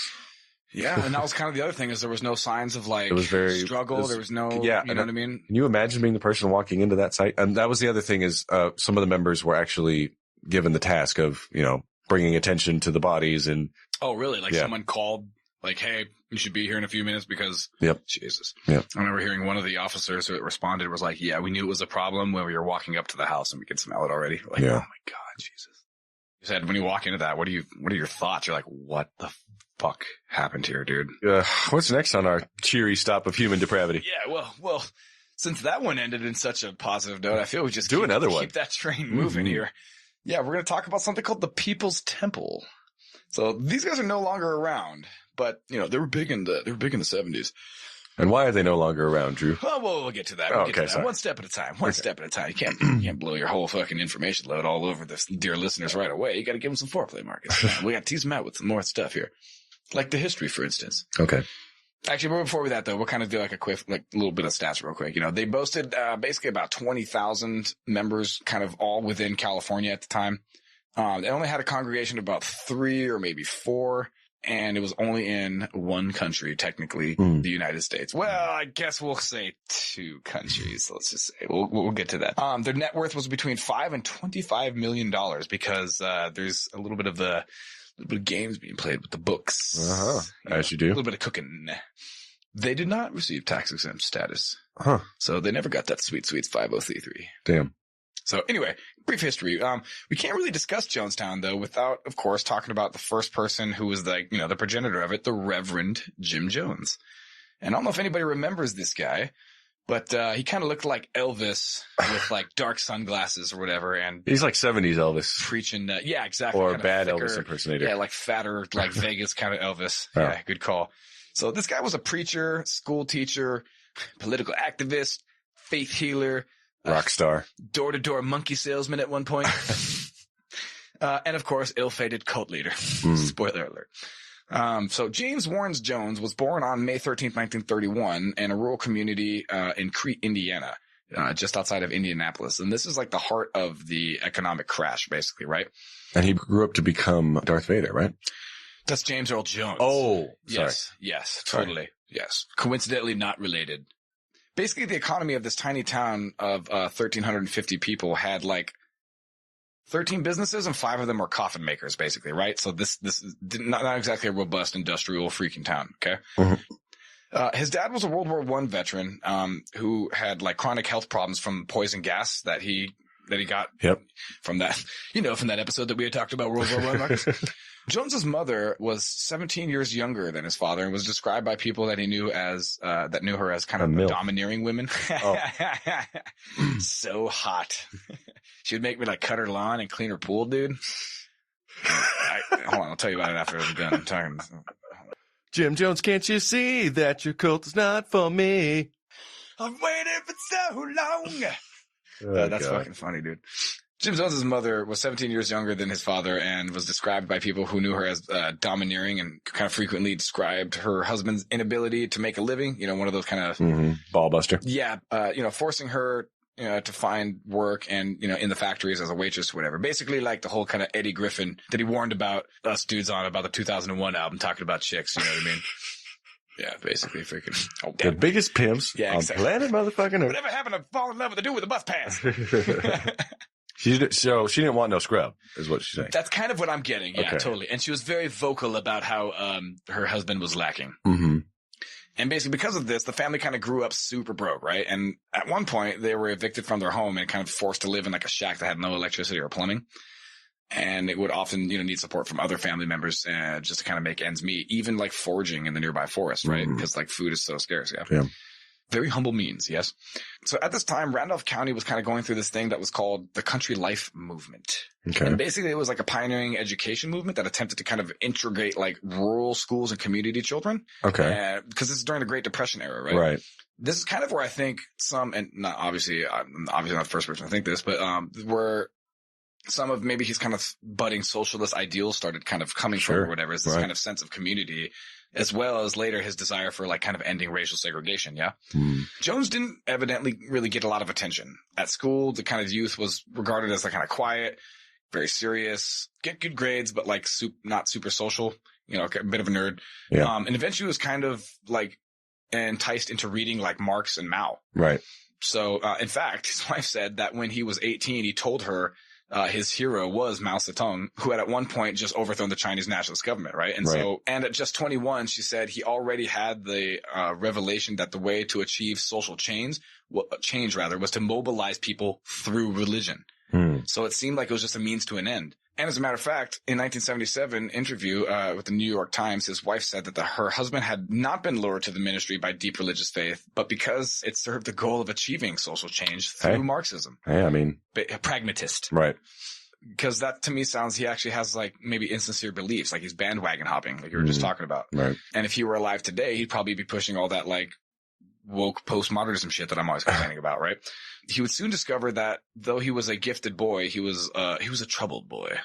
At one point, he held little funerals for dead animals like cats. Yeah. And some suspect that Jones actually killed the animals himself so that the funeral itself could be held. Oh, jeez. And that these little events that he would have, he would invite like friends and stuff, and then he would come and like practice. That's a pretty terrible cry for help. Weird looking. Well, even if he didn't kill the animals or whatever, but keep in mind, he's growing up in this like super religious like community where like lots of people are kind of. Sure. And matter of fact, this is where his like path kind of obviously begins to develop or whatever, his kind of unique form of proselytization that he would later call socialist Christianity. Okay.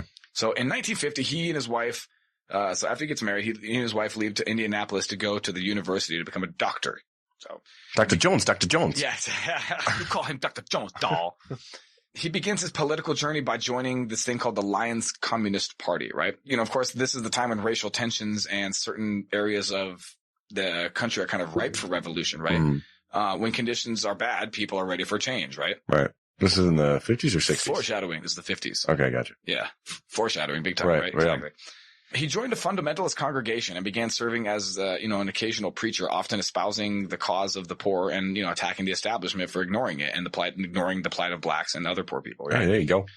And years later, Mr. Jones would actually explain from the pulpit that he had compassion for blacks because he was the product of a biracial marriage, saying that his father was part Cherokee Indian. But like many stories that he told, that apparently was not true at all. In fact, Jones would say later that he had been frequently and unmercilessly beaten by his father, whom he portrayed as a Ku Klux Klan member with a strong hatred of blacks.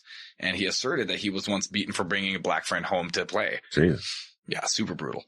After a while, his career plans changed and he dropped the goal of becoming a doctor and instead going to become a faith healer. Okay. So interesting. Really jumping from one extreme to the other. Yeah, for real. He began to claim that he could perform like miracles, and he demonstrated a remarkable skill for organizing, projects and drives. And he realized the political value of large religious congregation. Yeah, smacking people on the heads, getting to speak in tongues and shit. Mm-hmm. Yeah, you know what I mean, dude? Fucking snake juggling or something. Yeah, exactly. Mm-hmm. No, for real. Like he would actually get busted free later on by like people being miraculously like healed and stuff like that, and they'd be like, well. Tracy always could walk. I mean, the bunion on her foot. He paid me $10 to act. It's fine. Like do you think I'm Oscar worthy? You just need some Dr. Scholl's, dude. You'll be fine. In 1953, though, he was outraged at what he perceived as racial discrimination in his mostly white congregation, and Mr. Jones established his own church and pointedly opened it to all ethnic groups to raise money. And matter of fact, that's when he imported monkeys and sold them door to door as pets to help raise funds and stuff. Hey, whatever you got to do, man. Everybody's got to have a hustle. Hey, man. But I mean, if you ever see that movie Outbreak, that's how it would start, man. You know what I mean? So by 1960s, though, the People's Temple is kind of officially established, though it was technically around since 55, but as an offshoot of this other thing called the Disciples of Christ.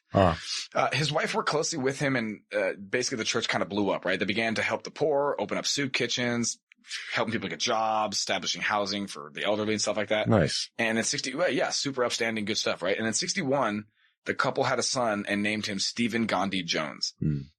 It's also at this time that he adopts 6 different kids.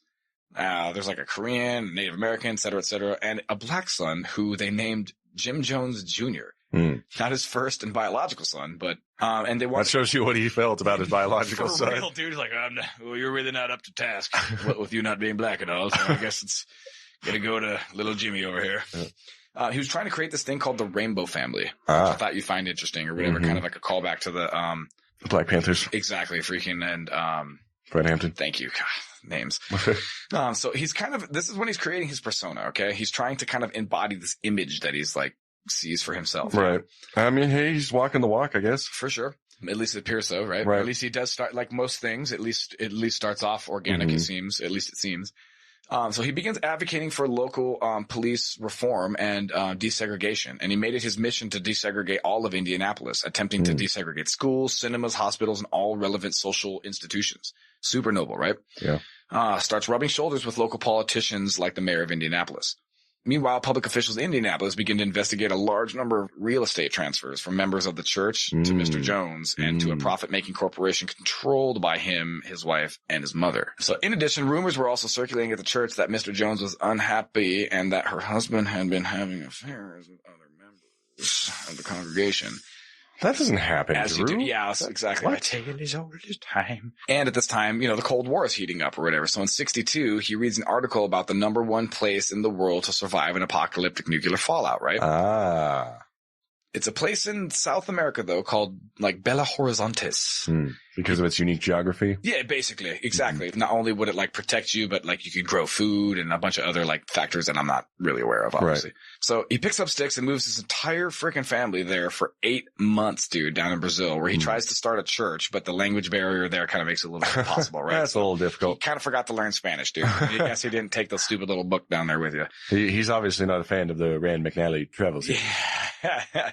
Yeah, because freaking it fails there basically, and then he ends up hitting over to Rio de Janeiro for a minute, and that not really working either, and then having an affair over there. Home. Well, I mean, a hot Brazilian chick. Goddamn, dude, look at him. Smoking. What do you want me to do? Yeah, come on. Am I not a man? If you prick, do I not love Brazilian women? So when he returns, he kind of discovers that in his absence, the coffers of his church are kind of running dry, right? Oh, Yeah, but gonna blow all that money on that vacation. you know what I mean? Yeah, and it's fine. It's like a hit in Vegas and just kind of come back with like, no winnings. Despite all that, in 65, he announces to the entire congregation that the world will be engulfed by a devastating thermonuclear war on July the 15th, 1967. I mean, So like Russell Taze and the J-Dubs or whatever before them or whatever, this dude starts proselytizing dates and stuff of when, certain specific events are going to happen. that always goes well. Well, I mean, not for most people, totally. I mean, And for Jim, it's no exception. right. Well, I mean, to his credit, I feel like I'm advocating for this guy, but to his credit, the Cold War, I mean, that's not too far off. Everybody was afraid of this, right? Cuban Missile Crisis, et cetera, et cetera. Yeah. But because, the world was going to end on July 15th, 1967, that it was therefore necessary to move the entire congregation to a safe haven in Northern California. So he led about 70 families across the country to Northern California in the Redwood Valley near this place called Ukiah. This is like tiny rural little like back of the woods. There's basically a video of Jim talking to the congregation about needing like $500,000 for like a jet that they can quote like zoom out of here fast. If there was ever any problem or whatever, and like, you're like, and then, the company will teach us how to fly it and everything. And we can use it for like campaign things in between. But then when things get really crazy, we can fly down to Brazil or whatever. And then people are like, yeah, totally. He's like, I can get one for $500,000. And I'm just like, fuck yeah, dude. Like, dude, the videos are crazy. Like, much like Heaven's Gate, there's tons of video evidence. So he told them that we can fly high. No lie. You know this. Who's that? Jim Jones. The artist's name is Jim Jones. I'm so unaware. You think that the rapper would be like, like if his name was Jim Jones, that he'd be like, think that was like a conscious decision or? I don't know. Maybe the marketing people just took a wrong Pick move this on guy. that one. Why this guy? Trust me. His name will come up a lot in the search engine. Yeah, exactly. Yeah. Purely for internet traffic reasons. So keep in mind that at this time, I was just researching great Kool-Aid recipes and I just came across this rap song. So keep in mind at this time, the power vacuum is being created in the religious community with Malcolm X, MLK, and Father Divine all dying within a few years of themselves. Right. Jim Jones then steps in to fill that breach, right? And even at one point, he had said that he was the reincarnation of Father Divine, but because the timeline didn't really check out or whatever, he then stopped saying that. But then he just started saying that he was actually the embodied spirit of him or something. Like, this guy lied about a lot of things, it seems like, right? As many con men do. Yep. So while in Ukiah, he gets a job to help support the church financially, where he works for 2 years as a 6th grade teacher at Anderson Valley Middle School. Hey. Kind of random. Yeah. Or is it? Recruiting, maybe? Kid 6th grade? maybe? Yeah, exactly. So between 1967 and 77, the People's Temple explodes in popularity and congregation numbers have like never been higher, right? He opens up branches in San Francisco, LA, Castro Valley. He's franchising it. Yeah, balling, right? And moves the headquarters to San Francisco, right? Again, he begins rubbing shoulders with the local politicians there and a bunch of Hollywood celebrities, etc. Like Willie Brown, Walter Mondale, Harvey Milk, which that wasn't in that Sean Penn documentary. They didn't include that. They kind of distanced themselves from that kind of concept. Even becoming the deciding Ixnay on the owns, Jay. Even becoming the deciding factor in Mayor Moscone's election campaign in 1975, dude, because he formed a political action committee. Right. He got everybody together to be like, no, vote for this guy, dude, right? And so he's like flexing his power, right? As like a leader, right? As a matter of fact, because of this, Jim Jones was appointed the chairman of the Housing Authority Commission, dude. Hey. So obviously that job That's came real with action. A fat database with a bunch of people like attached to it, right? So convenient. 100%, dude, right? So much kind of like the J-Dubs having their little strategic, we're going to go out and like talk to these people and that people and keep like a record of all these things and stuff. And much like our mind control episodes or whatever, MK Ultra episodes when they're talking about here, like for instance, Ted Kaczynski and his whole like thing happening with freaking, Murray, the professor there and being like, here, like fill out this form of all of your like Scientologists do this too. Come inside and take a e-reading thing or whatever, have an auditing, I believe is what they call it, whatever. And they here, fill out all these forms where if you answer them as honestly as possible, we'll be able to fucking manipulate the fuck out of you. Yeah, exactly, dude. Your sexual desires, your deepest, your fears, your fucking aspirations, all the things that they can use to kind of graft their belief structure, tailor their shit to tailor it to your desires, Yeah. homie. Exactly correct. You get what's up, dude. The People's Temple and Jim Jones specifically begins to take in all of these, what he calls lost souls. And of course, the city had a lot of them to offer, you know, homeless, runaways, prison parolees, mental hospital patients, drug addicts, etc. Coming off the summer of love, bunch of 100%. burnouts. Yeah, for real, dude. And the hangover is starting to set in from the 60s, right? And his plan was to get them to sign them over to their government checks directly to the church, dude, right? Oh, jeez. So, even instructing them to give the church power of attorney, dude. Oh my god. And he would do it to like a whole bunch of people, dude. And it was good for a while because he was managing it for all these people, right? We're only going, oh my God, now because we know how big of a scumbag he was. But while he was doing all this like humanitarian shit, people are like, oh, that's What a great good. guy. Of course I'll give power and control and power of a fucking attorney over to this guy. Like, you never do that. Come on, guys. There was even rumors of signing their names onto blank pieces of paper for like future contracts that would just sit in like a safe in case they needed something from somebody. Of course, that's like all hearsay. These were obviously desperate people in search of like guidance and protection and acceptance. Like we're saying, they're coming off of the 60s free love thing and I'll be sound as a pound. Like obviously that's not how the world works, right? So freaking all these people are coming off with all these like consequences and effed up stuff, whatever. And now they're ripe for a leader, dude. They're ripe for fucking some guidance and stuff. Exactly correct, dude. So Jim Jones and the People's Temple were basically ready to offer them that. Yeah. Can we talk about that for a little bit? 100%. Cause I mean, that's definitely where people fall into the trap of cults is needing guidance. 100%. A lot of people get found at very, very vulnerable times in their lives. Yep. That's exactly right, dude. It's typical. It's super typical of what happens with, especially in like abusive relationships, right? You're going from one control structure to the next, right? Right. Because that's just what you're used to. You need a leader. But this one's a little bit better than the last situation you came from. You know what I mean? It's not physically abusing me. It's okay. No, that's literally what I fucking have written down here, dude. Right? Exactly, dude. Because like, it's like battered wife syndrome or something. Like, oh, this guy doesn't beat me, but he does have like a drug problem. Like, you know what I mean? Like, that's slightly better. And like, because like they don't think that they're like good enough to deserve anything better or whatever. They're just like, well, I'll just kind of take my chances with this because, you know, it's better than being alone. Like, but it also kind of reminds me of that, like that Dune, that part in that Frank Herbert freaking novel or whatever, where, Raban and Fade, the two cousins or whatever there are, whatever. And where one of them's like the big kind of fat, brutish, like dumb, kind of butchery, like asshole. Yeah. And the other one's like the beautiful, like handsome, intelligent, like good looking one or whatever. Right. Scalpel the bulldozer. Exactly, dude. You send the bulldozer to go fuck everything up or whatever and get everybody all pissed off at you. The locals to fucking hate you. And then you get rid of that guy and you bring in this other dude who goes like, oh no, dude, I'm going to come in. I'm going to save you guys. And that's and this and that. And actually that guy is way more fucking dangerous than the other one because this guy's like Machiavellian in the sense that like the first guy was a psychopath.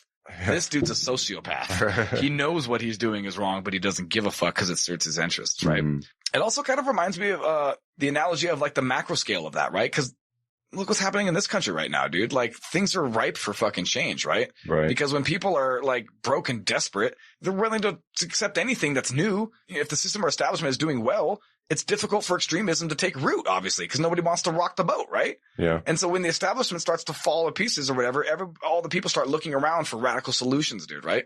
Yeah. Or even in the micro, like a riot. Riots gradually, incrementally, you know, with charismatic leaders slowly move into like, you know, doom with chaos, one step at a time, dude, or whatever. No one's really leading it, dude. Right. You know what I mean? It's kind of like the Heaven's Gate thing. And like last thing, likewise, it's like waking up to this would be super jarring and shocking and frightening. There's that great scene in American History X or whatever when he's like at his lowest point and the guy comes to fucking visit him or whatever. And he's like, look, dude, I've been where you're at, dude. You've believing all this extremist bullshit your whole life or whatever. And now look at you. Where's it gotten you? And he literally talks to him. He's like, I wanted to blame everybody, man. Fucking blame my father, blame white people, blame God. He's like, but I had to realize, I looked at myself or whatever. And he's like, and I had to ask myself the simple question that you need to ask yourself now, which is, has anything you've done made your life any better? And he literally just kind of like thinks for like 2 seconds and just starts basically breaking down, sobbing. Yeah, basically like uncontrollably, like trying not to cry. And he has that realization or whatever. It's like, yeah, dude, like. It's important to say that cults will even attract well-educated people, even from good families, you know, mentally stable people. Oh, dude, there's a U shape of the graph, dude, right? Of like education levels of people who get attracted to crazy extremist shit, dude. And it's people who are hell of not educated and very educated. Yeah. These two people, for some reason, get scooped up into nonsense. The people who are just kind of like generally educated don't usually, at least statistically, don't fall for these like extremes, which is kind of weird to me. It is. I don't understand it really or whatever. Yeah. Well, I think one is like, you have no guidance, and the other one is you're so regimentedly guided by one factor of like looking at things that you're missing everything else or whatever. So yeah, you've got a spotlight on something. Well, because like you're you're supposed to think a certain way. Your mind is tuned to that. Exactly, bro. And if you think outside of that, and if you think outside of that, right, that's looked down on or whatever. Because like in academia or whatever, it's like, well, no, you have to do this and have to do that or whatever. Yeah. So it kind of makes sense where it's like, well, one is you're stuck in this like institutional academia or whatever way of thinking that's so structured that it doesn't allow you the freedom to be able to like critically think. And then on the other extreme, you're just so goddamn ignorant and stupid. You literally don't even know how to critically think. But the people in the middle seem to be able to critically think enough in general, statistically, to not fall under these two categories. And I find that fascinating. Yeah. So that's something I wanted to talk about is what makes somebody susceptible to a cult. And a lot of time it's just because they're just caught in a transitory moment, or I imagine it's a couple of different things, but yeah, what's one of like the biggest and most common? It's just a mix, dude. You want to belong. You feel like you're missing something. You want to be part of something bigger. It's probably like a multi-layered. It's case by case, I'm sure, but 100% for sure. Like that's the thing. That's one of the, and I want What's to the maybe thread get into though that this, ties it into all together, the right? conclusion is is what can we do to kind of prevent this sort of thing from happening in the future? You know, while keeping people's ability to exercise free will. Exactly. Dude. It's tricky. It's really tricky. So the year 1977, though, would signal kind of the beginning of the end for Jim Jones and the People's Temple. News articles kind of started to emerge bashing the church that were written by the San Francisco Examiner, this journalist named Phil Tracy and Marshall Kilduff, I think. Forgive me if I'm pronouncing it incorrectly. It was titled Inside the People's Temple. And their article kind of interviewing kind of pissed off former defecting members or whatever, apostates, like we mentioned, telling their horror stories about abuse, both physical, psychological, and of course sexual. Stories about the kind of Ukiah compound where people were publicly professing sins that oftentimes weren't even true. And so this kind of leads back into that whole social acceptance thing that we're talking about, where you don't want to be different, right? So if people stand up and say like, oh, I did this. And someone's like, okay, what about you? What'd you do? And you're like, I didn't do anything. They're like, oh, well, you're boring and lame. Like, freaking, come on, tell us about all the sexual stuff you did.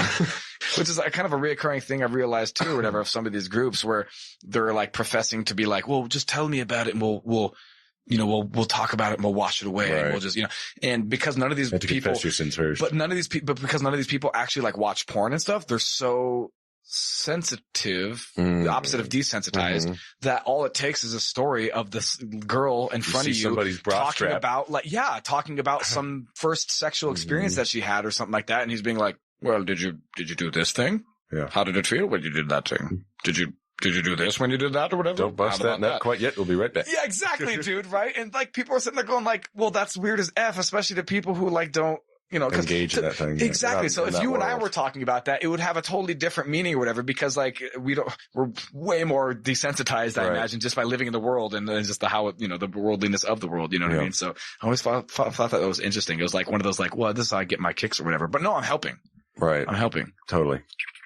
Yeah. No, I'm helping. Father, what is that noise in that booth? Yeah, just don't worry about it. Keep facing the other direction. Pull your hair back. You look like I want you to look like a guy for some reason. Fucking weird. It's not enough that they're a kid, bro. They have to be. Anyway. I have some resentment if you hadn't noticed. Which is funny because nothing happened to me. I never fucking had to fucking deal with any of that bullshit or whatever. Thank God. Fucking. Also stories of being forced to stand naked publicly and to be chastised for punishment and told that like their most deepest secrets and their like darkest fantasies or whatever, right? Again, callback for life. And that members of the church are always on the lookout to snitch on each other and on other neighbors and stuff. Again, much like communism, which he was a big like proponent of or whatever, right? Like I was just saying earlier, call back to freaking the Ted Kaczynski episode and the MK Ultra 1 and 2 episodes where we discussed these techniques used by freaking Dr. Murray during his time at Harvard. Yeah. Or that concept, trauma bonding that we've talked about, where you kind of take a subject and use like what they rely on for like love and acceptance and safety and twist it against them. Like the puppy thing from the Ish or whatever. And, keep in mind, MK Ultra officially went underground in 1971, right? Right. Officially, right? So they stopped all those totally illegal freaking psychological studies on people and stuff. So, and this is, of course, this was in the heart of San Francisco, which is where like Operation Midnight Ground Climax Zero, and all that. Yeah, dude, Ground Zero from MK Ultra, right? So The San Francisco Chronicle actually refused, though, to publish this because, they were actually big fans of Jim Jones, and they were kind of in the pocket of the People's Temple. They actually ended up selling it to a different outlet called New West Magazine, and they published it. So this was the spark. This is what basically causes him to dip out. Suddenly gets kicked into high gear, yeah. Yes. This is where everything kind of changes. And the summer of 1977, he flies to Guyana, South America. Yeah. But I thought it was just strange to me because, like, dude, why panic? Why kick it into overdrive, right? Like, why run? They're on to me. But, like, so what? Like, dude, you have sway as a celebrity. You have newspapers fucking pulling your weight and covering for you. You have, like, your congregation's never been more popular or more loyal. You're in a city where drugs and, like, promiscuity are totally normalized just as and totally tolerated. So, like, was there more things that you were running away from that PR couldn't, like, cover or whatever?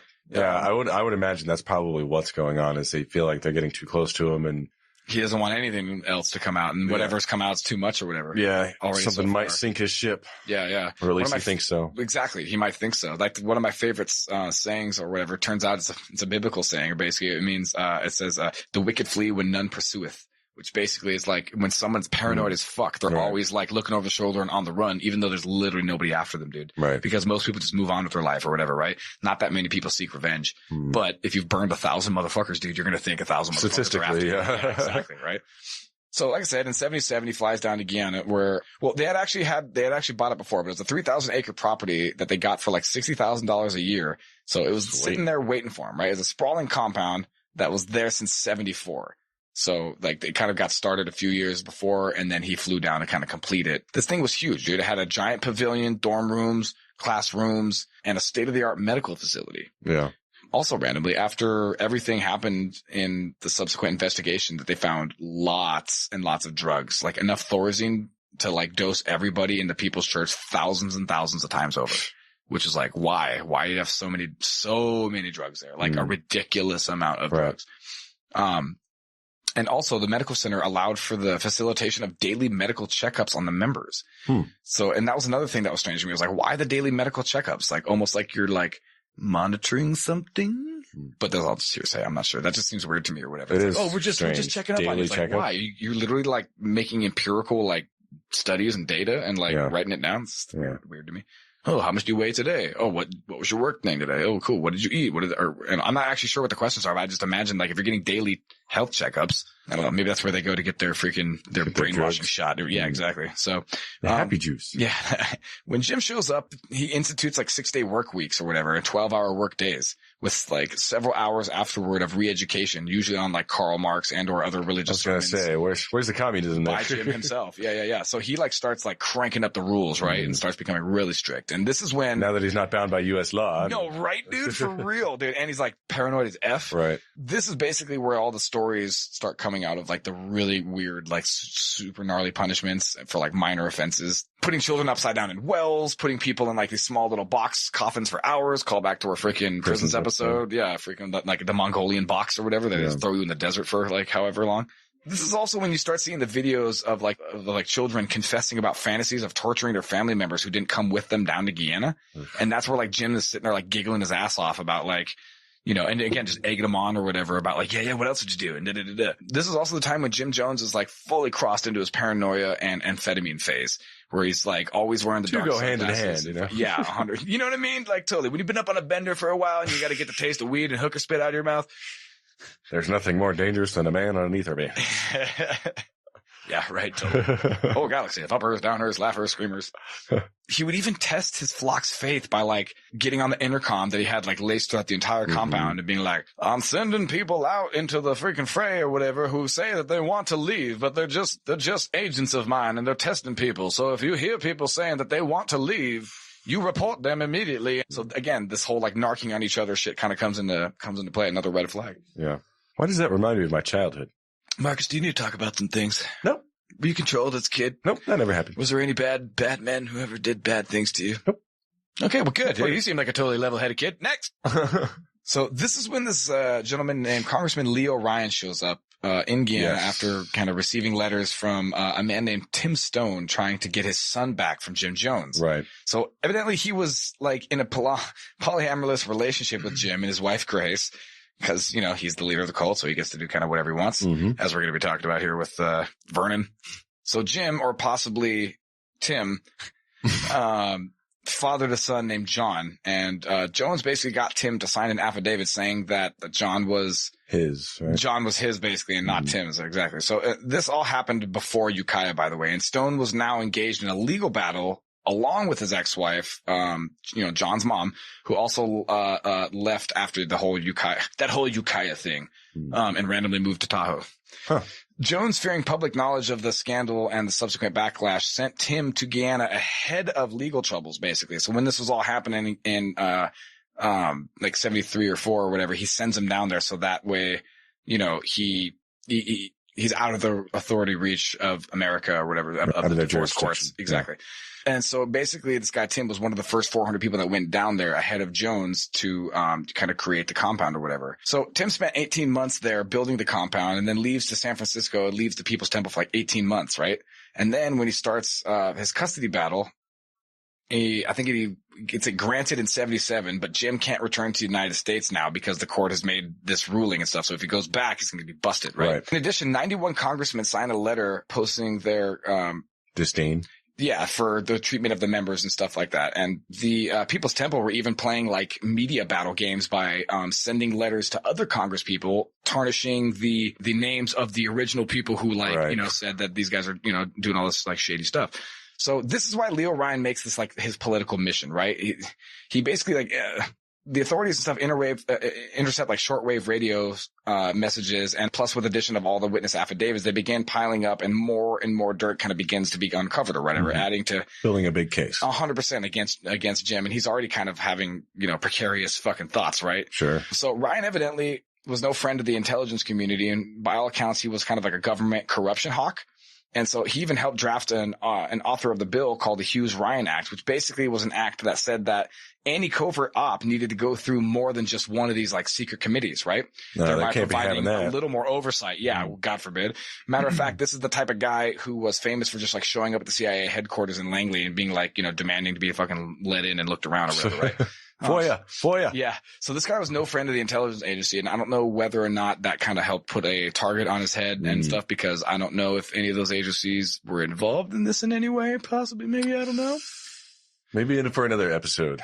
Basically, Ryan gets inside Jonestown after spending a few days trying to get in or whatever, and he's presented a Potemkin village, right? One of those, like, I'm pretty sure that's like from the Vietnam era or whatever, where you go in or show everybody like, no, see, communism's fantastic. Look how everything's working or whatever. Right. But it's like a prop city, basically, and all the people have lines and fuck, it's all bullshit. Right. That's kind of what it seemed like was going on there. Truman Show. Yeah, basically, totally. Or Blazing Saddles, where they make the pretend town.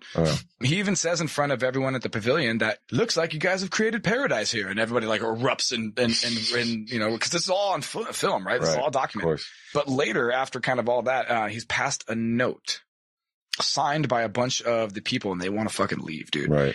Like, we can't tell you out loud, but get us the fuck out of here. Yes, totally. And as a matter of fact, he kind of dips out quickly after one of the people of the congregation kind of botches like an attempted knife attack to stab this motherfucker. But then Leo Ryan comes back with like a flatbed truck and tries to take as many people as he can, like, to the airport, which sucks because it's this tiny little airport with this tiny little plane. Right. So you can't bring everybody, dude. Right, you can't, you got to fly into the main like city and then fly out from there. Because it's a remote It's super remote, dude. It's super rural. At the airstrip, though, in Port Cayuma, I believe is the name of the city, Ryan is basically attacked by a group called the Red Brigade. It's like a security detail, right? Organized by Jones, of course. The operation was carried out by an insider, this plant named Larry Layton, who pretended to be one of the defectors and kind of implanted himself onto the flatbed truck. He was like, oh yeah, I want to leave too. But even though I guess apparently a bunch of people there were like, don't trust this motherfucker. This guy's like Jones's little ass kisser, dude. Like, there's no way this guy wants to fucking leave. He loves it here, dude. Yeah. Back at Jonestown, the congregation is now prepping for Jim's beloved Armageddon. This is when he's like, when Jim leaves, he's like, now let's go now. Let's do it quickly. Here we go. Let's go. Let's get gone, you know. And he begins making announcements that though he didn't order it, the plane's going to go down because the pilot's going to be shot. Cause this dude Layton had plans to like shoot the pilot. And he's like, well, you know, I didn't do it, but he's just going to do it and I can't control him. And this is what's going to happen. And so these are the dominoes that are going to fall. So this is what we have to do in order to preemptive that shit. You know, denied of, like deflecting the responsibility. That's going to come up in another. Brother's keeper. That's going to come up in another cult we'll talk about here. Yeah, this is going to be a kind of recurring theme, huh? So this is where he makes his famous statement about, quote, like, it's not a suicide, it's a revolutionary act. Yeah. You know, it's revolutionary suicide would be a coined term later. This is also where you can hear women trying to debate Jim and being like, whoa, like, is this the right thing to do? Like, shouldn't we go to Russia? Because remember, they were kind of all balls deep about communism in Russia and stuff. And he was basically like, no, dude, after, he just like shoots her down basically. And he's like, nope, like, we can't go to Russia because, after this whole thing happens, it's going to look really bad in the PR and Russia won't be able to take us in politically and da-da-da-da-da. And also freaking the whole congregation's like, shut the fuck up, bitch. Like, he knows what he's talking about. Right. How dare you question the leader? 100%, dude. So again, this is where he's like, let's get going, and saying shit like, I don't let my enemy take me. I lay down my life. And everyone's like fucking cheering, dude. Right? Like thunderous clapping, dude. When it's all over, apparently 909 people were dead after Ryan's murder by drinking cyanide-laced Flavor Aid. Not Kool-Aid. It's a common misconception. Which I never liked Flavor Aid. You know what I mean? Like it doesn't have that punch. That's where that popular saying though comes from of like, don't drink the Kool-Aid, or like you're in a cult, you're drinking the Kool-Aid. Like, so apparently cyanide indigestion is super painful and gives you, what's called cyanide face, which is just a super gnarly contorted face look. But you don't really see any of that because all the pictures of the people are straight up face down in these weird gnarly concentric circles, like mothers holding children and you can even hear children like crying in the background of the videos where he's like, don't worry, they're not crying because it hurts. They're just, whatever the fuck, dude, just making up some bullshit excuse or whatever. Like, they're going to come to take our babies, so this is what we have to do. Like, you know what I mean? Like, they're going to come down, they're going to parachute in here and kill everybody. Like, he had them fucking believing that, like, all this shit was going to happen. So with that terrible conclusion, the People's Temple and Reverend Jim Jones were no more. Ended just kind of a much larger and gnarlier way of Heaven's Gate. Yeah. I believe that's the biggest mass suicide that we have on record, right? Ever. Yeah. Dude, almost 1,000 people. That's crazy. How did you get people to do that, dude? Yeah. And then I don't know if we want to go into the conspiracy just to dip our toe in a little bit. But I mean, you know me, bro. How many of those people actually wanted to actually kill themselves? 100%. Or coerced. 100%, dude. Did they laid out there for months in the hot sun before any autopsies were even attempted? I'm pretty sure they only did like 7 autopsies. Yeah, and why was it allowed to go on the way it was going on? Well, it was in another country, another jurisdiction, and I mean, has that ever stopped the CIA? Certainly not not officially, yeah. Or unofficially, not unofficially, I should say. I mean, I think that they were letting it go on because they were getting a study out of it. That's totally what I think. I make think communism look bad. I think not even not even that, dude. But let's take what we've learned from Operation Midnight Climax and from all these things where we're trying to find the levers of the human brain, right? Yeah. And can we apply them on a mass scale? Can we take the study from the individual and apply it to the society, dude? Right. Kind of what I was talking about before, social engineering. You know what I mean? What does it take? Do we just dose them up on a bunch of drugs? And I think that they had to remove them from America because there's too much interference, dude. You're not going to get a solid study. You know what I mean? There's going to be too many variables affecting your experiment or whatever. But if you're completely fucking isolated in a place with a state of the art fucking medical facility with enough drugs to dope the fucking people up 1,000 times over, and you're consistently doing like studies on them and everything, to seeing kind of just like, oh, what's their digestion? How do they feel about their willpower today and stuff like that? You know what I mean? Like, I can't even imagine the type of like wet dream it would be for, as far as data is concerned, for psychologists, sociologists, all these people, right? Yeah. So I don't know. Presumably, this is why they say that there's between $5 and $25 million sitting around somewhere or whatever for Jones to kind of collect on from all the swindling he was doing or whatever. And presumably he was going to, make off with all that money possibly or whatever, but he never did, dude. Matter of fact, what he did is evidently eat a bullet. Right. So he didn't drink the cyanide like everybody else did. And you want to keep going down the rabbit hole or whatever. How come there's a whole bunch of videos? Again, you guys can go to the University of San Diego's website. Is that what I said? Yeah. Where they have all the archived footage or whatever, footage and audio clips and stuff like that. Now, granted, some of them could be edited. We don't know. They're old. Or even spliced together from different times and stuff to kind of give a narrative, to craft a narrative and kind of support that. That might not be true. But there is archival like video and audio of when it's time to do the thing. It's like, we got to get going. He says, we need to get out Dwyer.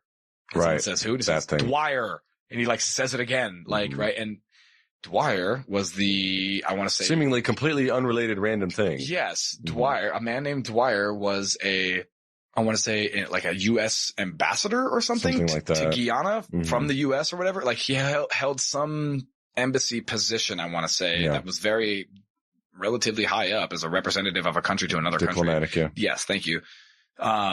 Who also, I'm pretty sure, had ties with intelligence agencies before he became a diplomat, which, being a diplomat and an ambassador and all that kind of stuff, is probably the number one spy, like, of course, basic spy thing, because you're there hearing things or whatever, at least on a basic level. Granted, you're not sneaking into shit like 007 style, but you're probably doing the most first level, the most basic level of ops, intelligence. Yeah.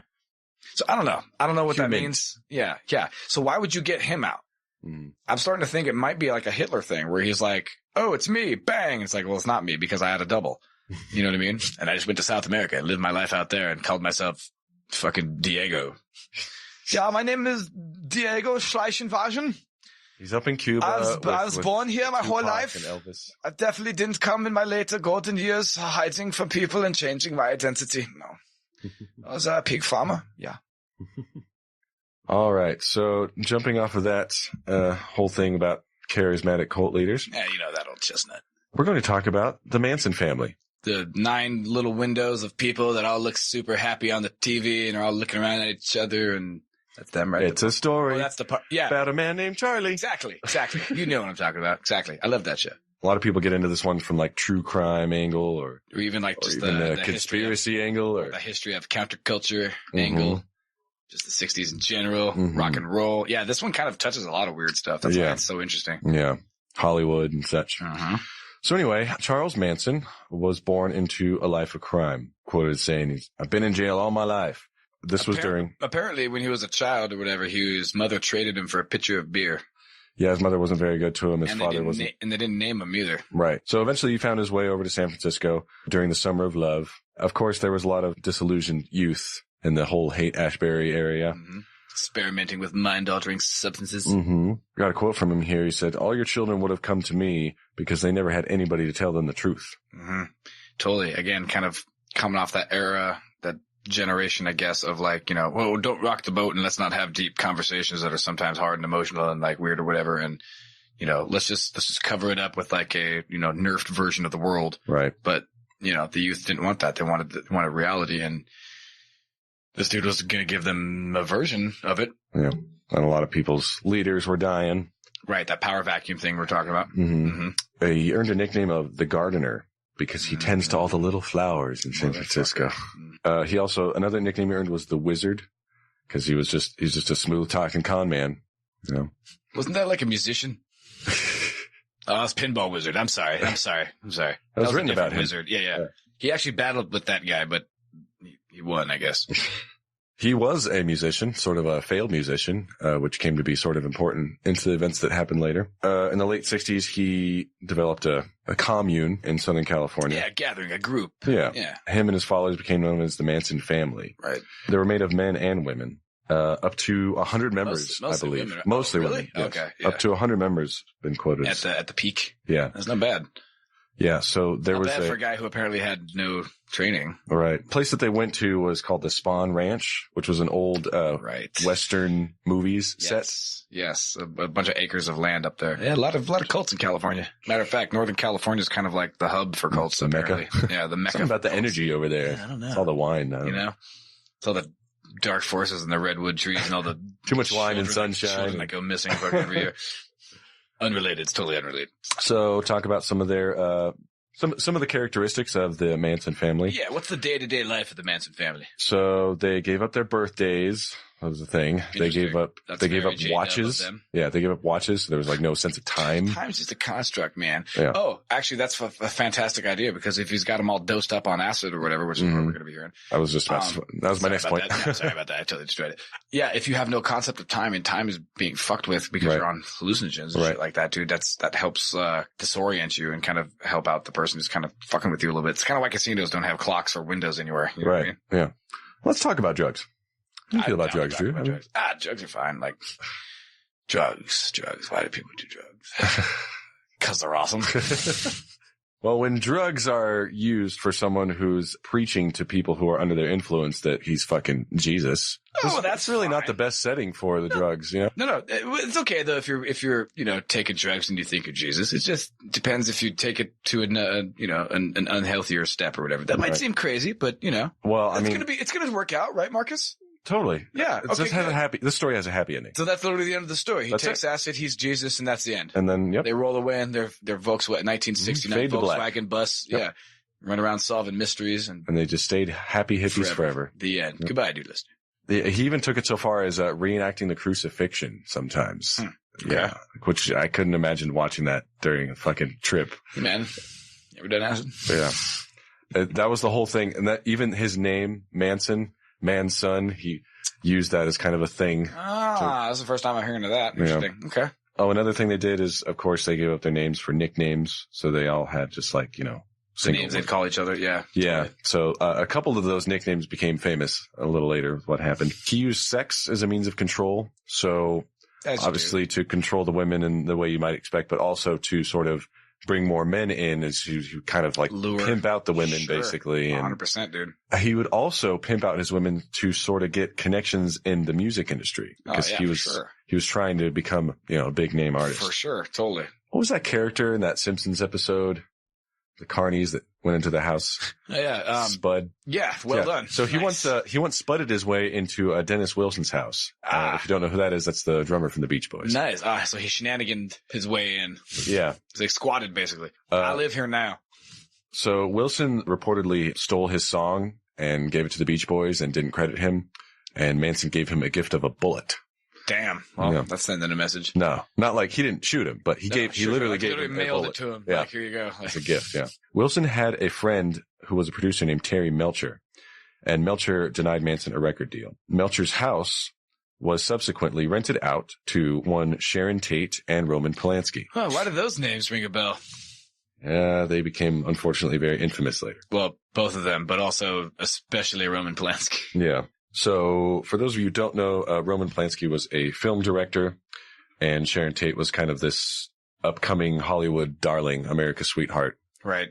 So as others in this episode, Manson became obsessed with the end of the world. What was kind of going on was the MLK riots that we've mentioned in some other episodes. He started to form this belief that a race war was imminent. Yeah, he was very fixated on race as well. Yeah. Kind of a lot like Jim Jones. Yeah. And so after this, he reportedly became more aggressive, dictatorial, and prophetic, you might say. Sure. And he believed that the race war was foretold in some Beatles songs, particularly Helter Skelter. Totally.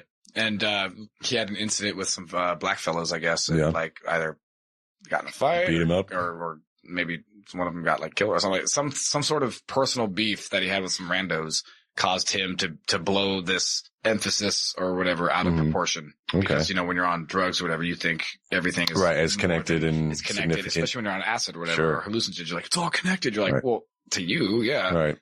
Yeah, I didn't hear about that. With that, we get to the night of August 8th, 1969. The date of August 8th, 1969 becomes kind of infamous, but it overshadows some other stuff that's sort of important background information. There were some other crimes, including a murder in July of 69. Okay.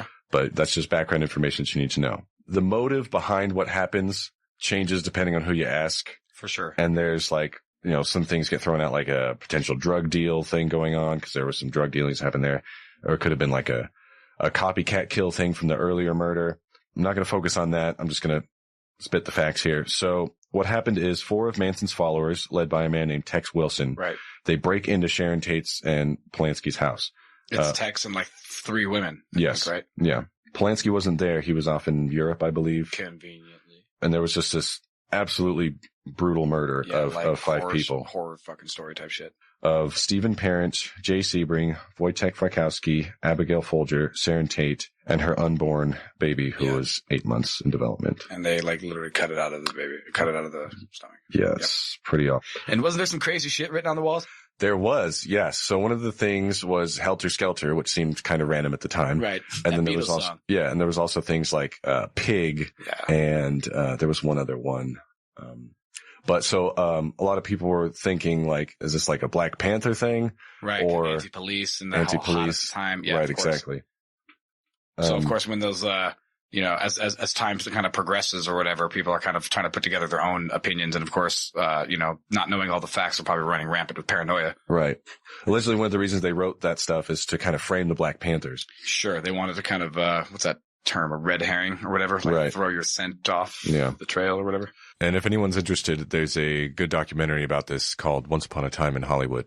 So on August 9th, a seemingly completely unrelated crime, Lino and Rosemary LaBianca were also murdered. The Bianca murders. That's right. Yeah. So if you're into true crime, it's a very interesting case. So these murders were very difficult to solve. There was really nothing linking them, besides perhaps some methods. Sure. They had a whole 9/11 sharing intelligence situation at the LAPD of two people working, two different departments, working on the cases, but they weren't sharing this information and they could have linked it together.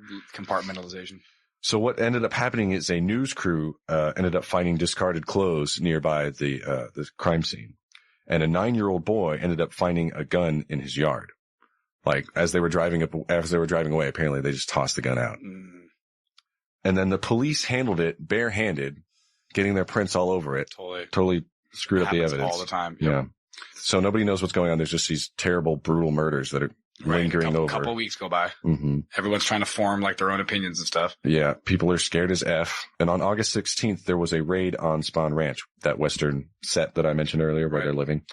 Totally unrelated. There were arrests on some car theft charges, which were eventually thrown out. So the warrants were messed up. Apparently had the wrong dates on them or something. Word.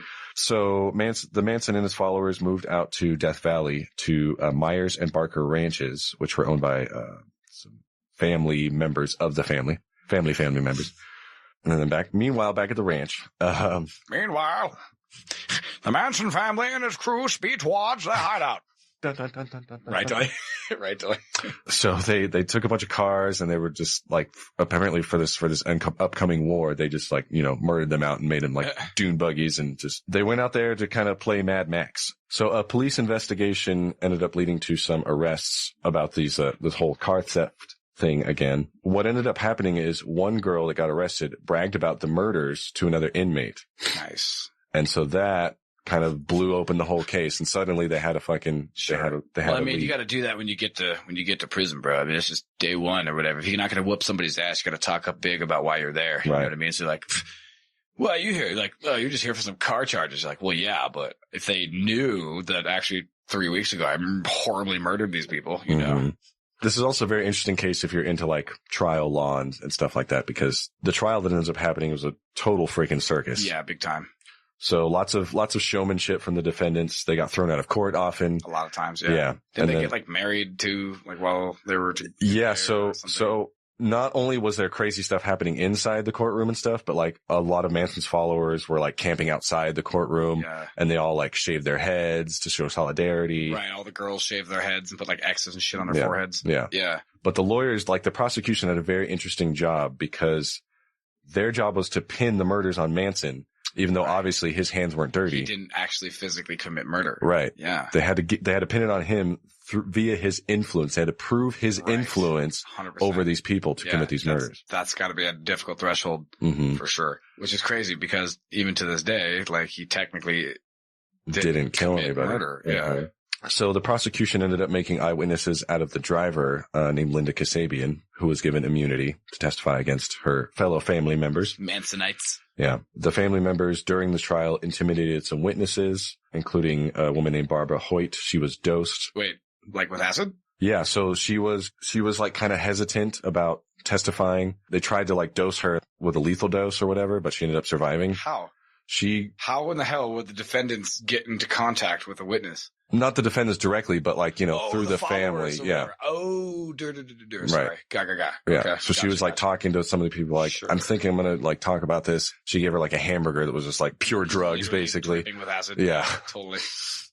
But she ended up, by the grace of God, finding an ER and getting better. What And do you even do for that? Yeah. Sorry, I've been super dosed to the eyeballs and crazy. Pump your stomach and try to flush you out with IVs and I don't know. Yeah, good call. Yeah, pump your stomach for whatever's still in there, but then whatever is in your bloodstream, you're taking a ride, bro. Anyway, during the trial, the women were still doing his bidding, even against their own best interests. They were still just completely enamored with Manson and would do anything for him. For sure. One of the girls' lawyer named Ronald Hughes, he was called out by Manson in court. And then they had 1 month of recess of court when he actually turned up missing. 5 months later, he was found dead in a river. Damn. Now, Manson claims the DA killed him. Yeah, of course. Well, you can chase that rabbit. I'm not going to chase that rabbit. But interesting. on January 25th, 1971, Charles Manson, Charles Tex Watson, Patricia Krenwinkel, Leslie Van Houten, and Susan Atkins were all convicted of all charges. So 1 year later, California ended up abolishing the death penalty while they were on death row. So their sentences got changed to life. There's this interesting documentary I watched called Life After Manson, which talks about he had an influence on the subjects even like after they were still, like it took them years to kind of program or whatever. Right, exactly. Well, dude, it was kind of like the Heaven's Gate thing that you were talking about, is if those stragglers maybe got some professional help and got deprogrammed or whatever, maybe they wouldn't have like tied up loose ends, let's call it, and decided to join their fellow astronauts. Yeah. And if you're interested in this, you should definitely check out the 1994 Diane Sawyer interviews. Pretty chilling stuff in there. He has a look about him. He has a talk. He has a gait, a cadence. I kind of get it, but I'm also very hyper aware of what he's doing. Yeah. You know what I mean? Mm-hmm. But it is, in a weird way, like when you listen to him talk about certain things, I'm like, I can listen to you keep going. He's oddly charismatic. Keep talking, dog. I kind of like what you're saying. I mean, he kind of spouts certain things that are kind of like, what's that word? Intangible, that are just kind of like, not woo. Nothing burger. Nothing burger, bro. Yeah. Just saying a lot of shit that sounds good or whatever, right? You know what I mean? That's like, cool, but what does that mean, bro? Hey man, if you're a hippie and a bunch of drugs, that's like perfect. that. No, you don't need any more like explanation than just being like, cool, you know what it is, man? It's just the thing and the force and the people and they're doing the thing and that's why they're calling the thing. And you're just like, yeah, totally, dude. But you're not like, yeah, totally. Okay, well, what about this thing and that thing? It's just like, oh, okay. Keep talking. Yeah. Also, more drugs, please. This whole Manson family and the Manson murders and stuff is it continues to permeate. I kind of been asking myself, like, why is this one so? Sorry, but it really does. Like for real, like people are super interested in this. Yeah, why is this one so sticky? Yeah. And I've been trying to mull that over it, and I think there's a whole aspect of it's scary. There's just so close to home. I think for a lot of people. Exactly. There's the corruption of corruption of youth, and the youth. Yep, and then the innocence or whatever. Yep, rubbing of shoulders of like Hollywood and politicians and shit. You're like, that's not supposed to happen. Yeah, I think it was Bill Curtis was saying that it was like the girl next door running off with the devil. You know, it's just terrifying. Felt, dude. Yeah, exactly, dude. You're like, I didn't like that. Obviously, there's the ever-present power of cults and what they can get you to do, and the unthinkable brutality of the murders, and just like the failure of society trying to protect these people or stop these people. These women were like kids, basically, right? They were pretty like young, teens to early 20s, right? Mm-hmm. Like 19, 20, 21, 22, 25, whatever. Like, I know I skipped a couple numbers, but shit. I mean, dude. Especially when you're in that environment, dude, or whatever. You don't know, dude. And it's basically runaways. Like, again, it's like they're the lost souls that Jim Jones was talking about, right? Just ready. And, just for the record, Susan Atkins died in 2009. Charles Manson died in 2018. Yes. The other three are still in prison. And because of the law at the time, they just keep getting, paroles every few years or something, but they keep getting denied. Of course. Obviously. Yeah, they're never getting out, dude. Yeah. Sorry.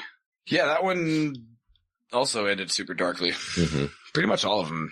Do any cults end happily? Maybe for the people who get out. People who are in like fantasy football cults, I guess, maybe. Like, but those are weak cults. You know what I mean? Those are amateurs. So just kind of after discussing all of this, like, where does it even leave us? You know what I mean? Like, there's still all these unanswered questions about like, what do we do? You know, what do we do? Especially if people are happy, dude. How do you affect free will? Again, like that's what I was saying earlier about like, that's literally the question that fucking God is asking himself, right? Apparently, right? And so the ultimate question. Yeah, right. Totally. And this progression, of course, has led me kind of naturally to the conclusion, that I should form my own cult. Really? Yeah. Matter of fact, that's already in the works. I have a collaborator. Okay. That I met recently, and her and I have already got the working draft of the first of 3 of these new tenets of this new religion. Okay. Seriously though, how do you create a belief structure that's organically voluntary, that will not only stand up to, but possibly thrive under like internal as well as external criticism and scrutiny? Because one of the hallmarks that we've learned from all of this crazy shit is that the questioning of faith within any belief structure, you know, the whole concept of blind faith, you know, blind belief or whatever, is obviously looked down on so vehemently because For fuck's sakes, dude, it causes like sociopathy in people, dude. You know what I mean? If you give up your ability to make up your own mind. But then again, how's that any different than any other fucking group, dude? You know what I mean? Like the state or the military or your political tribe, et cetera, or whatever. You know what I mean? And groupthink. 100%, dude. And the judgment of morality is kind of subverted to a higher human authority, like a leader or a clergy or whatever, or, a governing body. Make the hard decisions for me. Dude, exactly, dude. And you don't, your moral fucking muscles get apathy, dog. You know what I mean? Like, or no. Yeah. Yeah. Atrophy. That's what I meant. Fucking idiot. I mean, they kind of get both. In another situation, one might not know what they're doing is wrong, but because everyone around them and their leader is doing it, it's normal. It's acceptable. Yeah. Justification's the devil, right? But if you speak up and you blow the whistle, then you're going to get ostracized and become a pariah within the fucking group itself and maybe from your own family. But obviously that's not how a healthy society is supposed to, to run or whatever. But the other way isn't good either. Like I was mentioning earlier about like Soviet Russia or China. What do you want people narking on each other? Fucking.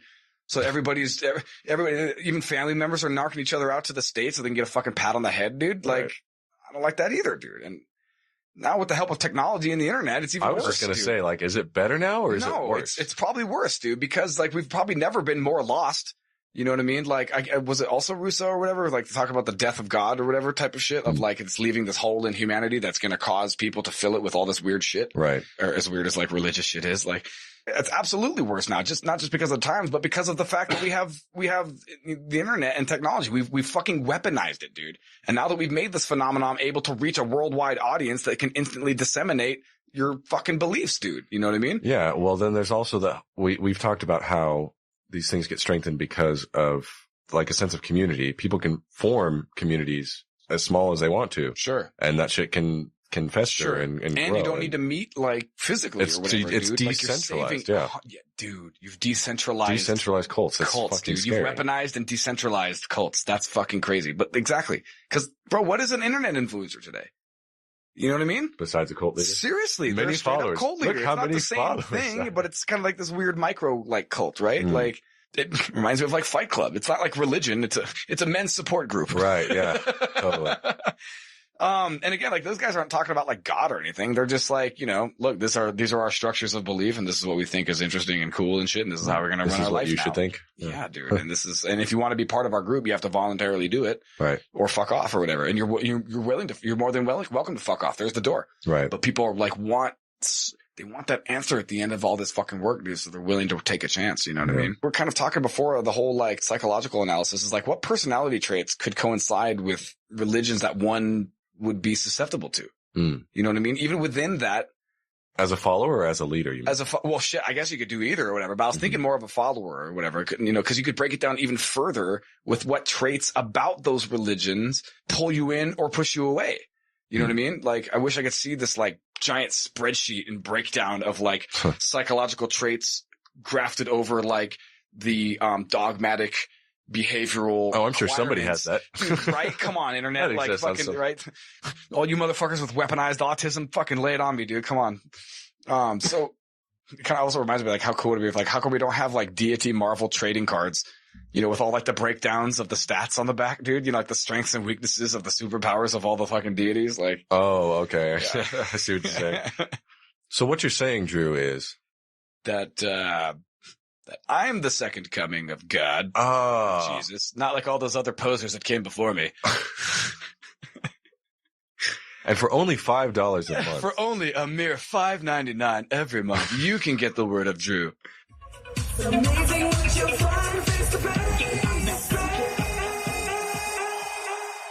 Do you enjoy the show and want to help it grow? Don't hesitate. Like, share, and donate. Yeah, that was that's a G chord. Yeah. Is that the tone, Marcus? Remember? The 432? No. Fucking, you did Heaven's Gate, right? Oh, that tone. Well, yeah, that's, yeah. We'll talk right? Walking around the house, fucking, guys are fly? Guys, somebody get that. I would not do well in that cult. Underground religion, Drew. Sorry. Well, I mean, that's what it would turn into, right? As soon as it gets like legitimate. Yeah. As soon as it gets 501c3, right? Isn't that like the tax fucking? Yeah. One man's religion is another man's cult. You know? A lot. Fucking phone's about to die. I mean, Jonestown's 900 people. How many people died in the Crusades? 909, dude. Yeah. We're about even. Thousands of years of fighting. We're about even.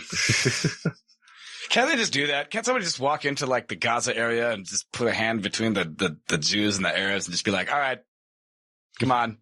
It's over. Okay. Okay. We're about even. We're about even. Okay. Stop. Just fucking that Roman's just whipping the shit out of him. Like, oh my God. Just stands up. Hey. Stop it. Stop it. All right. Okay. All right. Like he's just like ashamed of himself. Just like, all right. You're right. I'm sorry. I would have done something. I would have done something. Like that's all he does is tell him to stop. Like, hey, knock it off. All right. Sorry about that, dude. It's all right. No, just don't do it again. I wrote down their names. I don't know if it's important to mention. I could throw it in when they got convicted. Yeah. The women? Yeah. Well, we probably should have done that fucking when we introduced them into the story. Shut up, Drew. I'm not gonna lie, bro. This last one it seemed like you kind of just winged it and kind of threw it all together. I'm a little nervous about the energy level of how this is gonna. Okay. This I mean, we gonna turn out. We could fucking trash it. Nah, I mean, I want to hear it first. I thought that's what joke you were making. Because in the song, he talks about cutting the lawn. Oh, well, when you made the joke about her being a MILF, that was the joke. Yeah. Okay, well, right. I also just had to think about like typical yeah. MILFy things. I don't know. Like, I don't really go down that like category when I'm like looking at things. Sure you don't. I go to the G-MILFs. I skip over the MILFs, go straight to the G-MILFs. Oh, way more pick of the litter, if you know what I mean, man. Is that 70s show joke where Fez tries to seduce Jackie's mom? As the pool boy, but they have like an above ground pool and he's got like a big net. This is like his tight ass shirt. Oh my God, we're doing like super short shorts, whatever. Oh my God, hello. I clean the pool. He's just like, and then he's like, so you want it dirty? She's like, no, I want it clean. Like, so you like it filthy. This is like, how many times do I have to tell you? I'm only paying you to clean it. You do anything to dirty that pool, I'm going to be very upset.